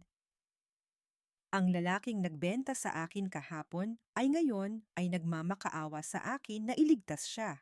Susubukan ko. Kuya, pagsisinungaling ko. Pero sinabi na niya ang rules. Wala akong magagawa kung hindi ka magbabayad. Tinalikuran ko sila at naglakad patungo sa aking kwarto, sa bodega. Pero sa pagkakataong ito, hindi ko naramdaman na ako ay bilanggo. Pagpasok ko at pagsara ng pinto, napasandal ako rito at napahawak sa aking dibdib. Dinig na dinig ko mula sa labas ang tunog ng pagbagsak ng isang bagay. Marahil ay vase o picture frame na sinundan ng malakas na sigaw ni Renato sa kawalan. Saan ako kukuha ng pera? Napangiti ako sa dilim. Nagsisimula pa lang ang palabas, kuya. At sa pagkakataong ito, ako na ang direktor. Sa loob ng sumunod na 2 araw, ang aming bahay ay naging isang teatro ng pagkukunwari at desperasyon. Ang takot na mawalan ng tirahan ay hindi nagtulak kay Renato at Maribel na maghanap ng marangal na trabaho. Sa halip, ito ay nagtulak sa kanila na pigain pa lalo ang natitira kong lakas. 4:00 pa lang ng madaling araw ay gising na ako. Ang kusina ay puno ng usok at amoy ng asukal na niluluto. Nakatayo si Maribel sa may pintuan, hawak ang kanyang cellphone at naglilista ng mga orders. Hindi siya tumutulong sa paghahalo ng malagkit na kakanin o sa pagbabalot ng mga ito. Siya ang manager at ako ang kanyang makina. Bilisan mo diyan, Liza. Utos niya habang nakatingin sa screen ng kanyang telepono. May 3 order pa ng leche flan na kailangang i-deliver bago magtanghali. Tandaan mo, kailangan natin ng pera. Kung hindi makakabayad ang kuya mo, damay ka sa pagtira sa kalsada. Hindi ako kumibo. Patuloy lang ako sa paghalo ng sementong bigat na mixture ng ube halaya. Ang init ng kalan ay dumidikit sa aking balat at ang pawis ay tumutulo mula sa aking noo. Ang nakakatawa o marahil ang nakaiiyak ay ang katotohanang ang lahat ng kikitain namin dito ay diretso sa bulsa ni Maribel. Siya ang hahawak ng pera, siya ang magpapasya kung saan gagamitin, habang ako ay mananatiling tagaluto na walang sweldo. Sa kabilang dako ng bahay, naririnig ko ang boses ni Mama. Kausap niya ang kanyang mga amiga sa telepono. Sa halip na magtipid, ang pinag-uusapan nila ay ang nalalapit niyang ika-60 kaarawan. Oo naman, tuloy na tuloy ang party. Masiglang sabi ni Mama na tila ba walang banta ng foreclosure na nakabitin sa aming mga ulo. Siyempre, grande. Minsan lang ako mag-60. Saka, kailangan makita ng lahat na okay ang pamilya namin. Napapailing na lang ako. Ang pride ni Mama ay mas matigas pa sa pader ng bahay na ito. Mas gugustuhin niyang mabaon, lalo sa utang, kaysa aminin sa mga kumarin niya na naghihirap na kami. Ang hiya ay isang sakit na kumakain sa kanya ng buhay. Nang sumapit ang gabi, habang abala sila sa pagbibilang ng kakarampot na kinita mula sa pagod ko, nakatanggap ako ng isang mensahe. Isang simpleng, nasa labas ako, mula kay Isandro. Agad akong nagpaalam na magtatapon lang ng basura. Tumakas ako sa likod na pinto, dala ang supot ng basura bilang alibay. Ngunit ang totoo ay dala ko ang aking puso na sabik sa kaunting pahinga. Sa kanto ng madilim na kalye, nakaparada ang sasakyan ni Isandro. Nang pumasok ako sa loob, sinalubong ako ng lamig ng aircon at ang pamilyar na amoy ng kanyang sasakyan. Malinis, mabango, at payapa. Para akong humakbang mula sa impyerno patungo sa isang santuaryo. Hindi siya nagsalita agad. Tinignan niya ang mga kamay ko na may mantsa ng ube at may maliliit na paso mula sa mantika. Dahan-dahan niyang kinuha ang aking kamay at hinalikan ang likod ng aking palad. Ang kanyang labi ay mainit at malambot laban sa aking magaspang na balat. Pagod ka na, bulong niya. Ang kanyang mga mata ay puno ng lungkot at pag-aalaga. Okay lang ako, sagot ko. At sa unang pagkakataon, totoo ang sinabi ko. Basta nandito ka, okay ako. Dinala niya ako sa isang tahimik na restaurant sa kabilang bayan kung saan walang makakakilala sa amin. Sa kauna-unahang pagkakataon sa loob ng mahabang panahon, hindi ako ang nagsilbi. Ako ang pinagsilbihan. Inalalayan niya ako sa pag-upo. Nilagyan ng laman ang aking baso at siniguradong masarap ang pagkain ko. Hindi kami nag-usap tungkol sa utang o sa kasamaan ni Renato. Nag-usap kami tungkol sa mga pangarap na matagal ko nang kinalimutan. Tungkol sa gusto kong puntahan, sa mga librong gusto kong basahin. Sa mga sandaling iyon, hindi ako si Liza na bangko o caretaker. Ako si Clarice, isang babaeng may karapatang lumigaya. Nang ihatid niya mo ako pauwi, huminto kami sa tapat ng aming gate. Ayaw ko pang bumaba. Gusto ko pang manatili sa loob ng sasakyang iyon, kung saan ligtas ako at nirerespeto. Napansin ni Isandro ang bigat ng aking paghinga at ang pag-aatubili kong buksan ang pinto. Hindi siya nagsalita. Sa halip, dahan-dahan niyang inihilig ang sandalan ng aking upuan upang mas maging komportable ako. Hinubad niya ang kanyang coat at maingat itong ipinatong sa aking katawan. Tila ba ito ay isang baluti na poprotekta sa akin mula sa lamig ng gabi. Ang kanyang mukha ay ilang pulgada lamang ang layo sa akin at sa sandaling iyon, ang mundo ay tila huminto. Naamoy ko ang kanyang pamilyar na pabango, ang amoy ng seguridad. Matatapos na ang bangungot mo, Liza. Bulong niya, ang kanyang boses ay mababa at puno ng sinseridad na tumagos sa aking puso. Konting tiis na lang. At kapag tapos na ang lahat ng ito, hinding-hindi ko nahahayaang masaktan ka ulit. Gusto ko siyang yakapin. Gusto kong isandal ang aking ulo sa kanyang dibdib at umiyak. Ngunit pinigilan ko ang aking sarili. Hindi pa tapos ang laban. Tumango lamang ako at pilit na ngumiti bago ako lumabas ng sasakyan at bumalik sa realidad. Pagpasok ko sa gate, ang bigat ng kapaligiran ay muling dumagan sa akin. Madilim na ang buong bahay, ngunit may isang anino akong napansin sa may terrace. Dahan-dahan akong lumapit, Ang aking mga paa ay maingat na humahakbang sa damuhan upang hindi makalikha ng ingay. Si Maribel, nakatayo siya sa sulok, nakatalikod at may kausap sa telepono. Ang kanyang boses ay pabulong, ngunit mabilis at puno ng takot. Sinabi ko naman sa'yo, huwag kang tatawag dito. Bulyaw niya ng pabulong, delikado. Mainit ang ulo ni Renato. Kapag nalaman niyang nagpadala ako ng pera sa'yo, papatayin niya ako. Oo, nagawan ko ng paraan. Kumuha ako sa benta ng kakanin. Basta huwag ka munang magpapakita. Nanlaki ang aking mga mata. Ang perang pinaghirapan kong lutuin at ibalot maghapon. Ang kakarampot na kita na dapat sana ay pambayad sa utang ni Renato ay ninanakaw ni Maribel para sa ibang tao. Napakuyom ang aking kamao. Ang bahay na ito ay puno ng mga ahas na nagtutuklawan sa isa't isa. Umatras ako bago pa niya ako makita. Pumasok ako sa likod na pinto patungo sa kusina. Ang isip ko ay naglalakbay sa kung paano ko gagamitin ang impormasyong iyon. Ngunit ang pag-iisip ko ay naputol nang makita ko ang ilaw sa kusina na nakabukas. Nakatayo doon si Mama. Hindi siya nagtimpla ng gatas o kumuha ng tubig. Nakatayo siya sa gitna ng kusina, ang kanyang likod ay tuwid na tuwid at ang kanyang kamay ay mahigpit na nakahawak sa isang bagay. Nang lumingon siya sa akin, ang kanyang muka ay hindi maipinta. Sa kanyang kanang kamay, hawak niya ang isang pamilyar na kwaderno. Ang aking kwaderno, ang listahan ng utang na loob, kung saan ko isinusulat ang bawat sentimo at bawat sakit na ibinigay nila sa akin. Naramdaman ko ang paghinto ng aking paghinga. Nakita ko ito sa ibabaw ng ref kanina habang nagmamadali akong magluto at nakalimutan kong itago. Ito ba ang tingin mo sa amin, Clarice? Tanong ni Mama, ang kanyang boses ay mababa at nanginginig sa galit na pilit tinitimpi.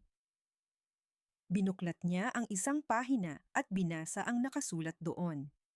Marso 15, 10,000 para sa tuition ni JR. Sinabihan akong kuripot dahil hindi ko binili ang bagong sapatos na gusto niya. Tumingala siya sa akin. Ang kanyang mga mata ay puno ng luha. Ngunit hindi luha ng pagsisisi, kundi luha ng isang ina na nararamdamang tinraidor siya. Pinalaki kita. Ibinigay ko ang buhay ko para sa inyo. Tapos ganito? Sinusumbat mo lahat? Ginagawa mo kaming parang mga linta na sumisipsip sa dugo mo? Gusto kong sumagot. Gusto kong sabihin, totoo naman ma, hindi ba? Pero ang bigat ng kanyang tingin ay nagpatahimik sa akin. Isinara niya ang kwaderno ng padabog. Kung ito lang ang nagpapatigas ng puso mo, kung ito lang ang naglalayo sa iyo sa pamilyang ito, mas mabuti pang mawala na ito. Mula sa bulsa ng kanyang duster, naglabas siya ng isang lighter. Ang lighter na ginagamit namin sa kalan. Ma, huwag! Sigaw ko. Akmang lalapit para agawin ang tanging saksi ng aking mga sakripisyo. Ngunit mabilis niyang pinitik ang lighter. Lumabas ang isang maliit na apoy, sumasayaw sa dulo ng metal, nagbibigay ng nakakatakot na anino sa kulubot na mukha ni Mama. Inilapit niya ang apoy sa gilid ng papel. Nakita ko kung paano unti-unting kumulot at umitim ang papel habang dinidilaan ito ng apoy. Ang amoy ng nasusunog na papel ay humalo sa amoy ng ube at asukal sa kusina. Ang mga salita, ang mga petsa, ang mga ebidensya ng aking paghihirap. Unti-unting nagiging abo sa harap ng aking mga mata. Huwag kang mag-alala, anak, sabi ni Mama habang pinapanood ang paglaki ng apoy. Ang kanyang mukha ay walang emosyon. Ginagawa ko lang ito para matuto kang magpatawad. Ang pamilya ay pamilya. Walang listahan, walang sumbatan. Nakatayo lang ako doon, hindi makagalaw. Habang pinapanood ang aking katotohanan na tinutupok ng apoy na hawak ng babaeng nagluwal sa akin. Ang katahimikan sa buong bakuran ay tila isang mabigat na kumot na bumalot sa lahat ng mga bisita. Ang tanging naririnig ay ang mahinang pagaspas ng mga dahon sa hangin at ang mabilis na paghinga ni Kuya Renato na tila isang hayop na nasugatan at wala ng matakbuhan. Ang bawat pares ng mata ay nakatuon sa malaking projector screen kung saan ang aking pangalan ay nagniningning bilang bagong may-ari ng lahat ng kanilang tinatamasa. Ito ay peke, bulyaw ni Renato. Ang kanyang boses ay pumiyok sa tindi ng desperasyon. Ninakaw mo ang mga dokumento, Liza. Isang hamak na accounting clerk ka lang, saan ka kukuha ng milyon-milyon? Peke ang lahat ng ito. Dahan-dahan siyang humakbang patungo sa akin. Ang kanyang mga kamao ay nakakuyom at ang kanyang mukha ay kasing itim ng uling sa galit. Ngunit bago pa siya makalapit, humarang si Isandro sa harap ko. Ang kanyang tindig ay tila isang pader na bakal na hindi matitinag. Ang bawat dokumentong nakikita nyo ay duly notarized at rehistrado sa Registry of Deeds. Mr. De La Peña, malamig na pahayag ni Isandro. Ang boses niya ay walang bahid ng pag-aalinlangan. Bawat salita ay tumatama tila isang martilyo ng katarungan. Ang Phoenix Holdings ay legal na nagmamay-ari ng utang mo at ang kliyente ko, si Miss Clarice De La Peña, ang siyang nagpondo sa lahat ng ito gamit ang kanyang sariling pera. Napahawak si Mama sa kanyang dibdib at dahan-dahang napaupo sa sahig ng entablado. Ang kanyang rosaryo ay nalaglag at kumalat ang mga butil nito sa semento, isang simbolo ng pagguho ng kanyang pagkatao sa harap ng kanyang mga kumare. Anak, bakit mo ginagawa ito sa amin? Hikbi ni Mama. Ang kanyang boses ay puno ng pilit na awa.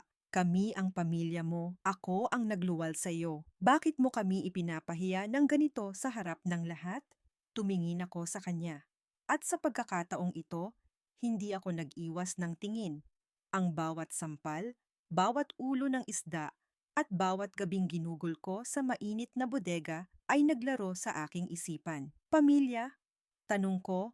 Ang aking boses ay umaling-aungaw sa megaphone, malinaw at matatag. Ang pamilya ba ay nagtatrato sa sariling anak na parang makinang naglalabas ng pera? Ang pamilya ba ay nagbebenta sa sariling kapatid para lang matakpan ang butas ng sariling bisyo? Lumingon ako sa mga bisitang kanina lamang ay nakikinig sa mga pagmamalaki ni Mama. Ang kanilang mga mukha ay puno ng pagkagulat at ang iba ay nagsisimula na ring magbulungan. Ang tinatawag nating chismis na tila apoy na mabilis na kumakalat sa tuyong damo. Gusto nyo bang malaman ang katotohanan? Tanong ko sa kanila. Gusto nyo bang malaman kung paano tinatrato ng huwarang ina na si Pilar at ng haligi ng tahanan na si Renato ang taong nagpakain sa kanila sa loob ng 10 taon? Inilabas ko ang aking cellphone at ikinonekta ito sa sound system. Ang buong bakuran ay muling binalot ng katahimikan habang ang aking daliri ay dahan-dahang dumapo sa screen. Ang boses ni Renato ay narinig ng lahat mula sa mga malalaking speaker. Sasama ka kay Don Paeng sa rest house niya sa Tagaytay. Magiging personal assistant ka niya. At bilang kapalit, babayaran niya ang utang ko at bibigyan pa tayo ng puhunan. Utang na loob mo sa amin ang buhay mo, di ba? Ito na ang pagkakataon mong bumawi. Sinundan ito ng boses ni Mama na tila ba isang lason na dahan-dahang kumakalat. Swerte siya na nagka-interes kay Don Paeng sa kanya. Isang beses lang siyang magsakripisyo para sa pamilya, hindi pa niya magawa. Ang mga bisita ay napasinghap. Ang mga bulong-bulungan ay naging malakas na ingay ng pagkadismaya.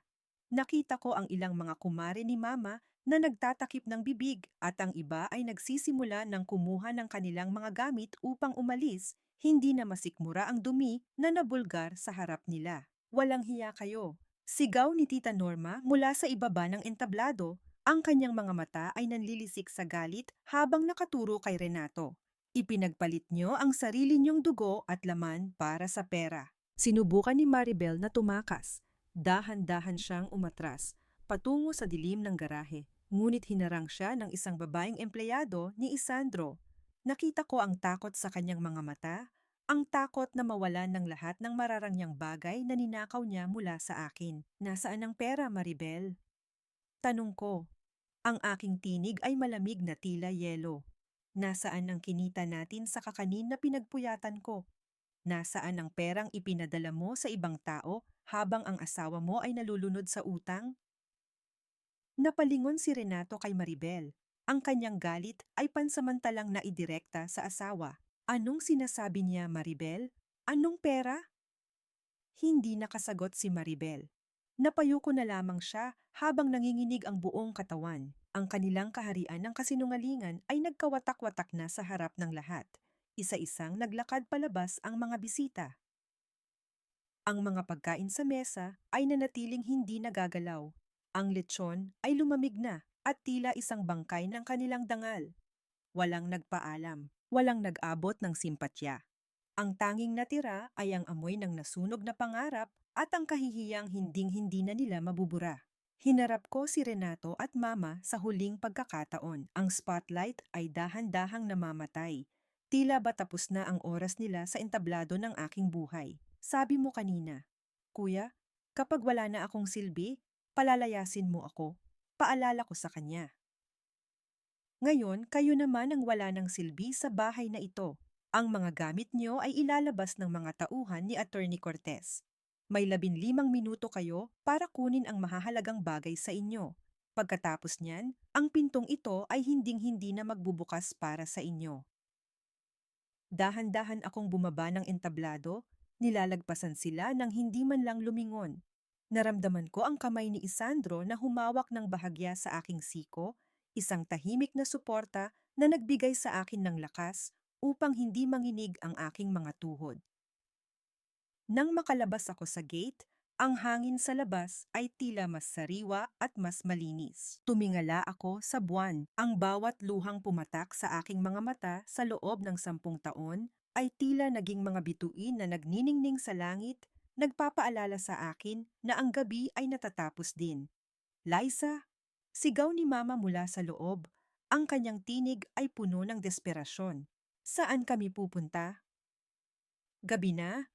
Wala kaming matutuluyan. Hindi ako sumagot. Pinagbuksan ako ni Isandro ng pinto ng sasakyan. Bago ako pumasok, narinig ko ang mahinang tunog ng pagbagsak ng gate sa aming likuran. Ang tunog ng pagsasara ng isang madilim na kabanata ng aking buhay. Napatingin ako sa aking mga kamay. Malinis na ang mga ito. Wala na ang mantsa ng ube, wala na ang lagkit ng asukal, at sa kauna-unahang pagkakataon, ang tanging nararamdaman ko ay ang kapayapaang matagal ko nang ipinagkait sa aking sarili. Ang gabi ay hindi lamang nagtapos sa isang marangyang piging, kundi sa pagguho ng isang kastilyong gawa sa buhangin at kasinungalingan. Sa ilalim ng malamlam na liwanag ng mga poste sa kalsada, ang mga anino ng aming nakaraan ay tila mga multong humahabol sa bawat isa. Ang dating bahay na puno ng pagmamalaki ay naging isang malamig na saksi sa pagkakawatak-watak ng pamilyang De La Peña. Ang pagdating ng mga pulis ay hindi lamang para sa usapin ng pagpapalayas. Ang mga dokumentong hawak ni Isandro ay naglalaman ng mas malalim na sugat. Ang mga ebidensya ng malawakang panloloko ni Kuya Renato sa kanyang mga kliyente sa real estate. Ang bawat pirma niya na dati ay tila kapangyarihan, ngayon ay naging kadena na hihila sa kanya patungo sa rehas. Liza, parang awa mo na. Isang salita mo lang, hindi nila ako dadalhin. Sigaw ni Renato habang pilit na kinakalas ang pagkakahawak ng 2 pulis sa kanyang mga braso. Ang kanyang boses ay puno ng desperasyon, ang kanyang mukha ay basang-basa ng pawis at luha malayo sa mapang-aping kapatid na sumampal sa akin noong nakaraang gabi. Tinitigan ko siya. Ang aking mga mata ay walang mabanaag na emosyon. Kuya, hindi ako ang nagdala sa iyo rito. Ang sarili mong mga kamay ang gumawa ng kulungang papasukan mo. Pinili mong magnakaw ng pangarap ng ibang tao para lang tustusan ang luho mo. Ngayon, oras na para bayaran ang lahat ng iyon. Ang tunay na dagok ay hindi nanggaling sa akin, kundi kay Maribel. Habang pilit na nagmamakaawa si Renato, si Maribel ay abala sa paghakot ng kanyang mga maleta sa likod ng isang sasakyang tinawagan niya ng palihim. Ang kanyang mga mata ay hindi man lamang lumingon sa asawang hila-hila na patungo sa police mobile. Maribel, saan ka pupunta? Tulungan mo ako. Hiyaw ni Renato, ang kanyang tinig ay pumiyok sa tindi ng sakit. Huminto si Maribel, sandaling hinarap ang asawa na may tingin na puno ng pandidiri at puot. Huwag mo akong idamay sa dumi mo, Renato. Wala ka ng pera, wala ka ng bahay, at ngayon, wala ka na ring silbi sa akin. Ayokong lumaki ang anak ko na may amang kriminal. Mag-usap na lang tayo sa pamamagitan ng abogado ko para sa annulment. Ang tunay na pagguho ay ang makita ang isang taong mahal mo na tatalikuran ka sa oras na wala ka nang maibibigay. Si Maribel, ang babaeng kinunsinti ang lahat ng masamang gawin ni Renato basta't may pera, ay siya ring unang bumitaw nang mawala ang yaman. Ang bawat hakbang niya palabas ng gate ay tila mga pako na ibinabaon sa kabaong ng kanilang pagsasama. Samantala, si Mama ay tila isang estatwang walang buhay na nakaupo sa gitna ng sala. Ang kanyang mga mata ay nakatitig sa kawalan. Ang kanyang mga kamay ay nanginginig habang hawak ang isang pirasong tela na may bahid ng dugo mula sa aking pisngi. Nang lumapit ako sa kanya, dahan-dahan siyang nag-angat ng tingin. Ngunit hindi pagsisisi ang nakita ko, kundi ang huling hirit ng isang reynang ayaw isuko ang kanyang korona. Anak, muli niyang sinubukan ang kanyang mahinang tinig, ang sining ng pagmamanipula na kabisado ko na sa loob ng 10 taon. Ika-6 na pong kaarawan ko ngayon. Regalo mo na ito sa iyan. Ito sa akin. Patigilin mo na si Isandro. Pamilya tayo, Clarice. Ako ang nagluwal sa iyo. Ako ang nagpalaki sa iyo sa kabila ng hirap. Huwag mo namang gawin itong parusa sa akin. Naramdaman ko ang hapdi sa aking puso. Ngunit hindi na ito ang hapdi ng pagkakasala. Ito ay hapdi ng pagtanggap sa katotohanan. Ma, pamilya tayo noong ako ang nagbabayad ng lahat. Pero noong ako ang nangailangan, bodega ang ibinigay niyo sa akin. Noong ako ang sinasaktan ni Kuya, nanahimik kayo dahil sa takot na mawalan ng pambayad sa kuryente. Ang pagmamahal niyo ay may presyo. At sa gabing ito, tapos na akong magbayad. Inabutan ko si Isandro ng isang hudyat. Inilabas niya ang mga dokumento para sa isang pasilidad, isang maayos na tahanan para sa mga nakatatanda, kung saan may mga nurse na mag-aalaga at payapang paligid. Hindi kita pababayaan sa kalsada, Ma. Pero hindi ka na rin pwedeng tumira sa ilalim ng bubong na ito kasama ko. Ang bawat sulok ng bahay na ito ay nagpapaalala sa akin ng 10 taon ng pagdurusa. Inihanda ko ang lahat para sa iyo sa isang tahimik na lugar. Doon, maaari kang magnilay-nilay. Doon, hindi mo na kailangang magsuot ng maskara sa harap ng mga kumare mo dahil walang nakakakilala sa iyo. Ang paghikbi ni Mama ay naging isang mahabang buntong hininga ng pagkatalo. Dahan-dahan siyang tumayo. Ang bawat kilos ay tila isang mabigat na pasanin. Sinamahan siya ng isang empleyado ni Isandro patungo sa sasakyang magdadala sa kanyang bagong simula. Isang simula na wala ang kapangyarihan at karangyaan na dati ay kanyang sinasamba. Nang makaalis ang lahat, ang katahimikan ay muling naghari sa bahay. Ang mga bakas ng party ay nagkalat pa rin, ang mga basag na baso, ang mga upuang natumba at ang amoy ng lechon na unti-unti nang napapalitan ng lamig ng gabi. Ang bawat hakbang ko sa loob ng bahay ay lumilikha ng tunog na tila ba ay nagmumula sa isang walang lamang kuweba. Nagtungo ako sa gitna ng sala at naupo sa sahig na semento. Walang carpet, walang mamahaling gamit. Tanging ako lamang at ang 4 na sulok ng pangarap na itinayo ko mula sa aking sariling pawis. Naramdaman ko ang bigat ng aking mga balikat, ang pagod na nanaipon sa loob ng isang dekada, ay tila biglang bumuhos sa akin. Nagsimulang pumatak ang aking mga luha. Hindi ito luha ng lungkot, kundi luha ng paglaya. Para akong isang bilanggo na sa wakas ay nakalabas sa rehas, ngunit hindi alam kung saan hahakbang dahil ang labas ay masyadong malawak. Naramdaman ko ang isang mainit na presensya sa aking likuran. Hindi ko na kailangang lumingon upang malaman kung sino ito. Ang amoy ng kanyang pabango at ang katahimikang dala niya ay sapat na upang pakalmahin ang aking nanginginig na puso. Si Isandro, dahan-dahan siyang naupo sa aking tabi sa mismong sahig na semento. Walang salita, walang katanungan. Kinuha niya ang aking kamay at hinayaang sumandal ang aking ulo sa kanyang balikat. Ang init ng kanyang katawan ay tila naging isang kumot na nagbibigay ng proteksyon sa akin sa gitna ng aking pagkawasak. Tapos na. Liza, bulong niya. Ang kanyang boses ay tila isang mahinahong awit sa gitna ng bagyo. Wala nang mananakit sa iyo. Malaya ka na. Pumikit ako, hinahayaan ang bawat hikbi na lumabas mula sa aking dibdib. Ang bahay na ito ay akin na. Ngunit sa unang pagkakataon, naramdaman kong hindi ang mga pader na ito ang tunay kong tahanan. Ang tahanan ay hindi pala gawa sa bakal at semento. Ang tahanan ay ang mga bisig na handang sumalo sa iyo kapag ang mundo ay gumuho na sa paligid mo. Ngunit, sa gitna ng aming katahimikan, isang anino ang gumalaw sa may pintuan ng bodega. Isang maliit na bagay ang kumislap sa sahig, na iwan sa gitna ng kaguluhan kanina. Isang susi na hindi ko pamilyar. Napatayo ako ng bahagya. Ang kaba ay muling gumapang sa aking lalamunan. Kaninong susi ito? At bakit tila may isang pinto pa sa bahay na ito na hindi ko pa nabubuksan? Isang pintong itinago ni Renato sa loob ng maraming taon? Tumingin ako kay Isandro at nakita ko ang parehong pagtataka sa kanyang mga mata. Sa gitna ng aming paglaya, tila may isa pang lihim na naghihintay na mabunyag. Isang lihim na maaaring magpabago sa lahat ng alam ko tungkol sa aking ama at sa pamilyang De La Peña. Lumipas ang 6 na buwan na tila isang dahan-dahang pag-agos ng malinis na tubig sa isang lupang natuyot ng mahabang tagtuyot. Ang bawat araw na dumarating ay hindi nadala ang bigat ng panunumbat o ang takot sa susunod na pagsambit ng masasakit na salita.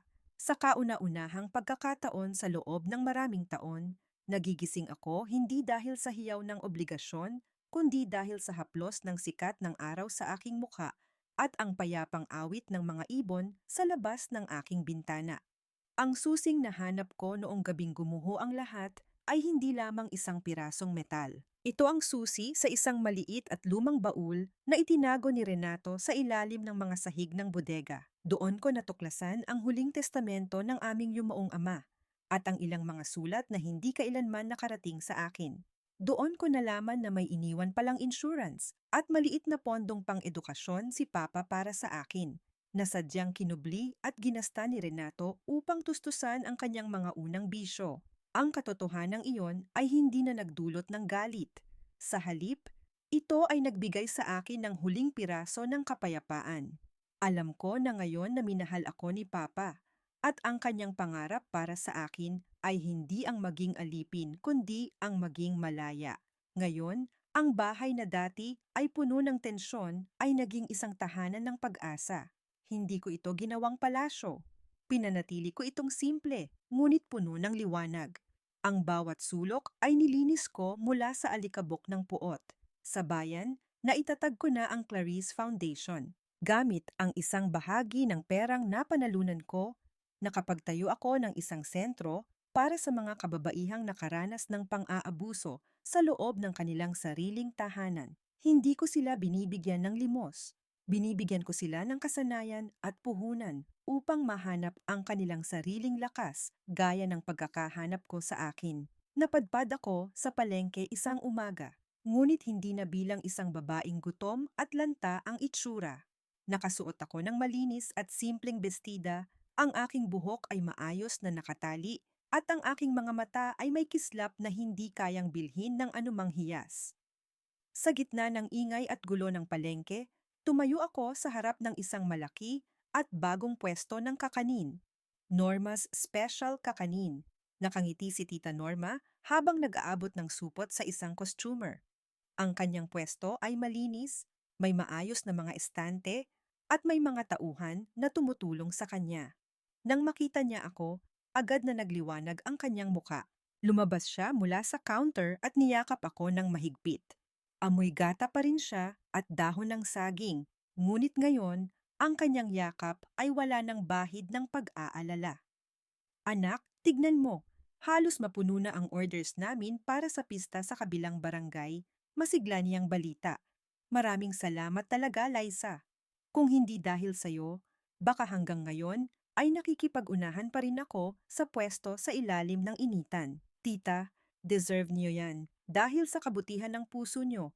Tugon ko habang pinagmamasdan ang kanyang tagumpay. Ang makitang masaya, ang tanging taong naniwala sa akin, ay sapat na kabayaran sa lahat ng hirap na pinagdaanan ko. Nang hapon ding iyon, habang nag-aayos ako ng mga dokumento sa aking opisina sa loob ng bahay, narinig ko ang paghinto ng isang sasakyan sa labas ng gate. Hindi ko kailangang tumingin sa bintana upang malaman kung sino ito. Ang mahinahon at pamilyar na tunog ng pagsara ng pinto ng sasakyan ay sapat na upang magdulot ng isang matamis na kuryente sa aking dibdib.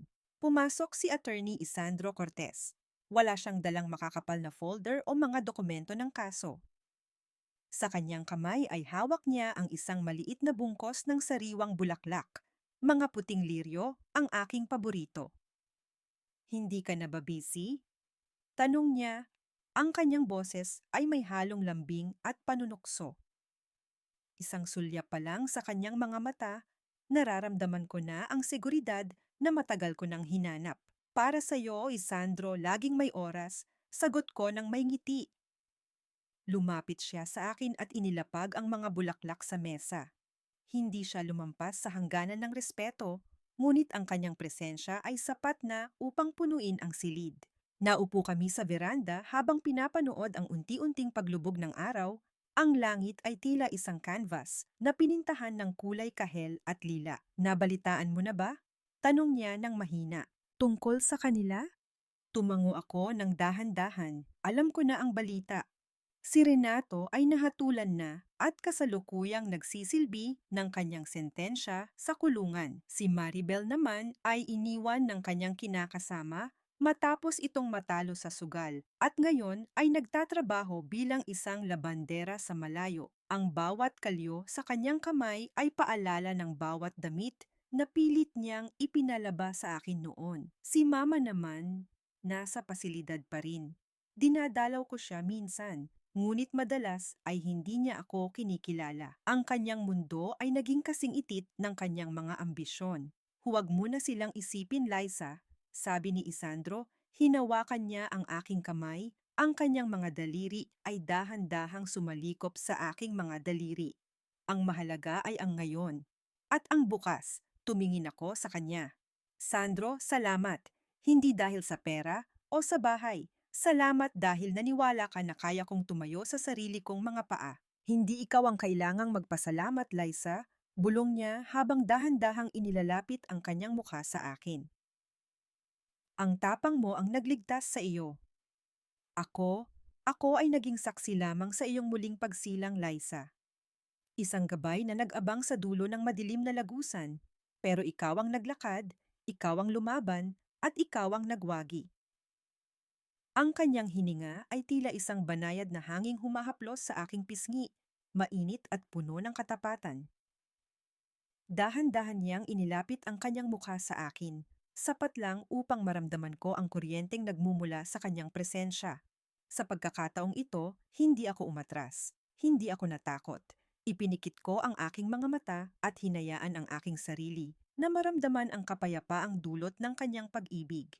Isang pag-ibig na hindi humihingi ng kapalit, hindi nanunumbat, at hindi nambubusabos. Hinawakan ko ang kanyang braso, nadarama ang tibay ng kanyang paninindigan sa ilalim ng tela ng kanyang polo. Ang mga kamay ko, na dati ay puno ng paltos at mantsa ng kahirapan, ay ngayon ay marahang nakapatong sa kanya. Ang mga daliri ko ay dumaan sa kanyang palad. Nararamdaman ang bawat linya ng kanyang buhay na ngayon ay nakasabit na sa akin. Isandro, bulong ko. Ang aking boses ay puno ng emosyong hindi kayang ipaliwanag ng anumang salita. Salamat dahil hindi mo ako hinusgahan noong ako ay nasa putikan pa. Hinding-hindi ko gagawin. Yun, Liza. Sagot niya nang may kasamang matamis na ngiti bago niya idinampi ang kanyang noo sa aking noo. You are the strongest woman I know. At simula ngayon, hindi mo na kailangang maging malakas ng mag-isa. I'm here. We're here. Sa gitna ng aming paglalapit, ang paligid ay tila naglaho. Ang ingay ng mga kuliglig sa damuhan, ang mahinang pag-aspas ng mga dahon sa aming paligid, at ang unti-unting paglitaw ng mga bituin sa langit ay naging saksi sa isang pangakong walang kailangang lagda o tatak ng notaryo. Ito ay isang tipan ng dalawang kaluluwang pinagtagpo ng tadhana, pinaghiwalay ng pagsubok, at muling pinag-isa ng paghilom. Ngunit sa gitna ng matamis na sandaling iyon, ang aking pandinig ay nakasagap ng isang kakaibang ingay mula sa labas ng aming gate. Hindi ito ang ingay ng isang sasakyan. kundi ang mahinang pagtama ng isang matigas na bagay sa bakal na pinto ng aming bakuran, na sinusundan ng isang boses na tila humihingi ng saklolo. Nabitawan ni Isandro ang aking kamay at sabay kaming tumayo. Ang katahimikan ng gabi ay muling nabasag ng isang pamilyar, ngunit nakababahalang pakiramdam. Dahan-dahan kaming naglakad patungo sa gate. Sa ilalim ng malamlam na ilaw ng poste sa labas, nakita ko ang isang figurang nakasalampak sa semento. Isang babaeng nakasuot ng punit-punit na duster, ang buhok ay magulo, at ang mukha ay natatakpan ng kanyang mga kamay. Sa tabi niya ay isang maliit na plastic bag na naglalaman ng iilang pirasong damit. Nang marinig niya ang aming paglapit, dahan-dahan siyang nag-angat ng tingin. Ang kanyang isang mata ay namumula at may pasa, at ang kanyang labi ay may bakas ng tuyong dugo. Maribel? Ang aking boses ay puno ng pagkabigla. Tumingin siya sa akin, hindi na may pangungutya o yabang, kundi may labis na kahihiyan at desperasyon. Napatingin siya sa magarang bahay na dati ay kanyang kinalakihan bilang reyna, at ngayon ay nakatayo sa harap niya bilang isang pader na hindi na niya pwedeng pasukin. Lisa, parang awa mo na. Hikbi niya. Ang kanyang boses ay tila isang tuyong sanga na nabali. Wala na akong matakbuhan. Iniwan niya ako. Ninakawan niya ako. Wala kaming makain ng anak ko. Tumingin ako kay Isandro. At pagkatapos ay tumingin ako sa babaeng minsan ay naging mitya ng aking impyerno. Ang aking puso ay tumibok ng mabilis, hindi dahil sa galit, kundi dahil sa isang mabigat na tanong na ngayon ay nakasalalay sa aking mga kamay. Sa gitna ng aking kalayaan at bagong buhay, handa ko bang buksan ang pintong ito para sa taong sumira sa akin? O hayaan siyang maranasan ang lamig ng gabi na minsan ay ibinigay niya sa akin? Ang pagpapatawad ay hindi isang mabilis na hakbang, kundi isang mahabang paglalakbay na madalas ay nagsisimula sa gitna ng dilim. Habang nakatitig ako sa kaawa-awang kalagayan ni Maribel sa tapat ng aming gate, hindi galit ang naramdaman ko, kundi isang malalim na pag-unawa sa bigat ng karma. Ang babaeng dati ay puno ng yabang, na humahamak sa aking pagkatao, ay ngayon ay nanlilimos ng kahit katiting na habag. Hindi ko binuksan ang gate para papasukin siya sa loob ng aking tahanan. Ang bahay na ito ay naging saksi na sa sobrang sakit, at hindi ko hahayaang madungisan muli ang kapayapaang pinaghirapan kong bawiin.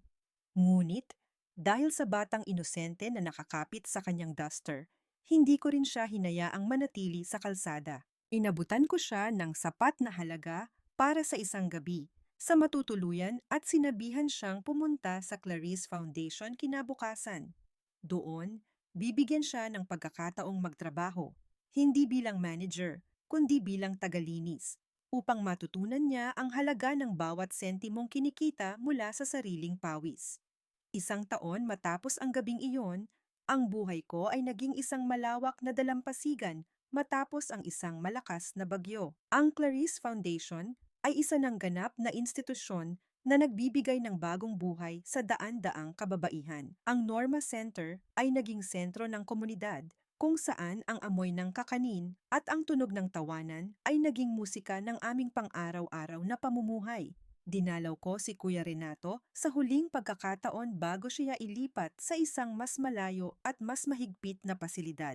Sa likod ng makapal na salamin, nakita ko ang isang lalaking wala na ang bakas ng dating pagiging agresibo. Ang kanyang mga balikat ay nakayuko, at ang kanyang mga mata ay wala ng ningning ng kasakiman. Hindi siya humingi ng pera. Sa halip, ang tanging lumabas sa kanyang bibig ay ang mga salitang, "Sorry, Liza. Sana mapatawad mo rin ang sarili mo sa pagiging masyadong mabuti sa amin." Iyon ang huling pagkakataon na nakita ko siya, at pag-alis ko sa kulungan, naramdaman ko ang pagputol ng huling kadenang nagtatali sa akin sa aking nakaraan. Sa pasilidad naman ni Mama, dahan-dahan na siyang nagbabago. Bagaman may mga araw na hindi niya pa rin ako kinikilala, may mga sandali na hinahawakan niya ang aking kamay at ngumingiti ng tapat.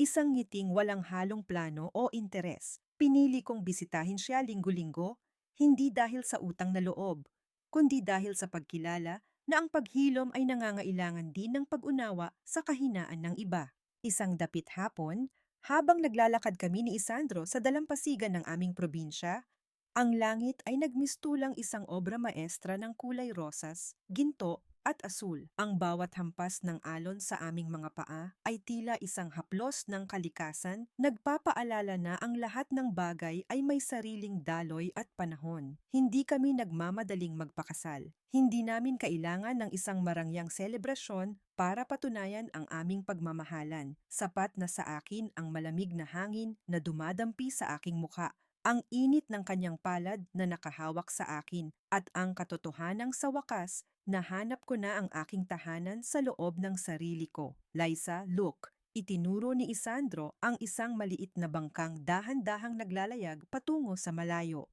Parang ikaw yan, handa nang sumuong sa mas malawak na dagat, pero alam na kung paano bumalik sa pampang. Napangiti ako at isinandal ang aking ulo sa kanyang balikat. Sandro, thank you for staying. Thank you for waiting until I was whole again. Hindi naman ako naghintay, Liza. Bulong niya habang dahan-dahang idinidikit ang kanyang pisngi sa aking buhok. Sumabay lang ako sa paglalakad mo. At kahit saan ka pa magpunta, laging may isang Isandro na handang maging anino mo sa gitna ng sikat ng araw at maging bituin mo sa gitna ng dilim. Pumikit ako at huminga ng malalim, nilalasap ang amoy ng dagat at ang kapayapaang matagal ko nang pinangarap. Ang bawat sugat sa aking pisngi, ang bawat kalyo sa aking kamay, at ang bawat luhang pumatak sa aking unan noong ako ay nasa bodega pa, ay naging mga binhi na nagbunga ng isang matatag at masayang Clarice. Nahanap ko na ang aking kayamanan. Hindi ito ang daan-daang milyong piso sa bangko, kundi ang kalayaang mahalin ang aking sarili ng buo, ang pagkakataong tumulong sa iba ng walang kapalit, at ang pag-ibig na nagbibigay ng pakpak sa halip na kadena. Ang araw ay tuluyan ng lumubog, ngunit sa aking puso, isang bagong umaga ang hinding-hindi na magdidilim. Ang tunay na yaman ay hindi ang pera sa bangko, kundi ang kalayaan mong mahalin ang sarili mo ng buo. At sa gabing ito, sa ilalim ng mga bituin, alam ko na sa wakas, ako ay ganap na.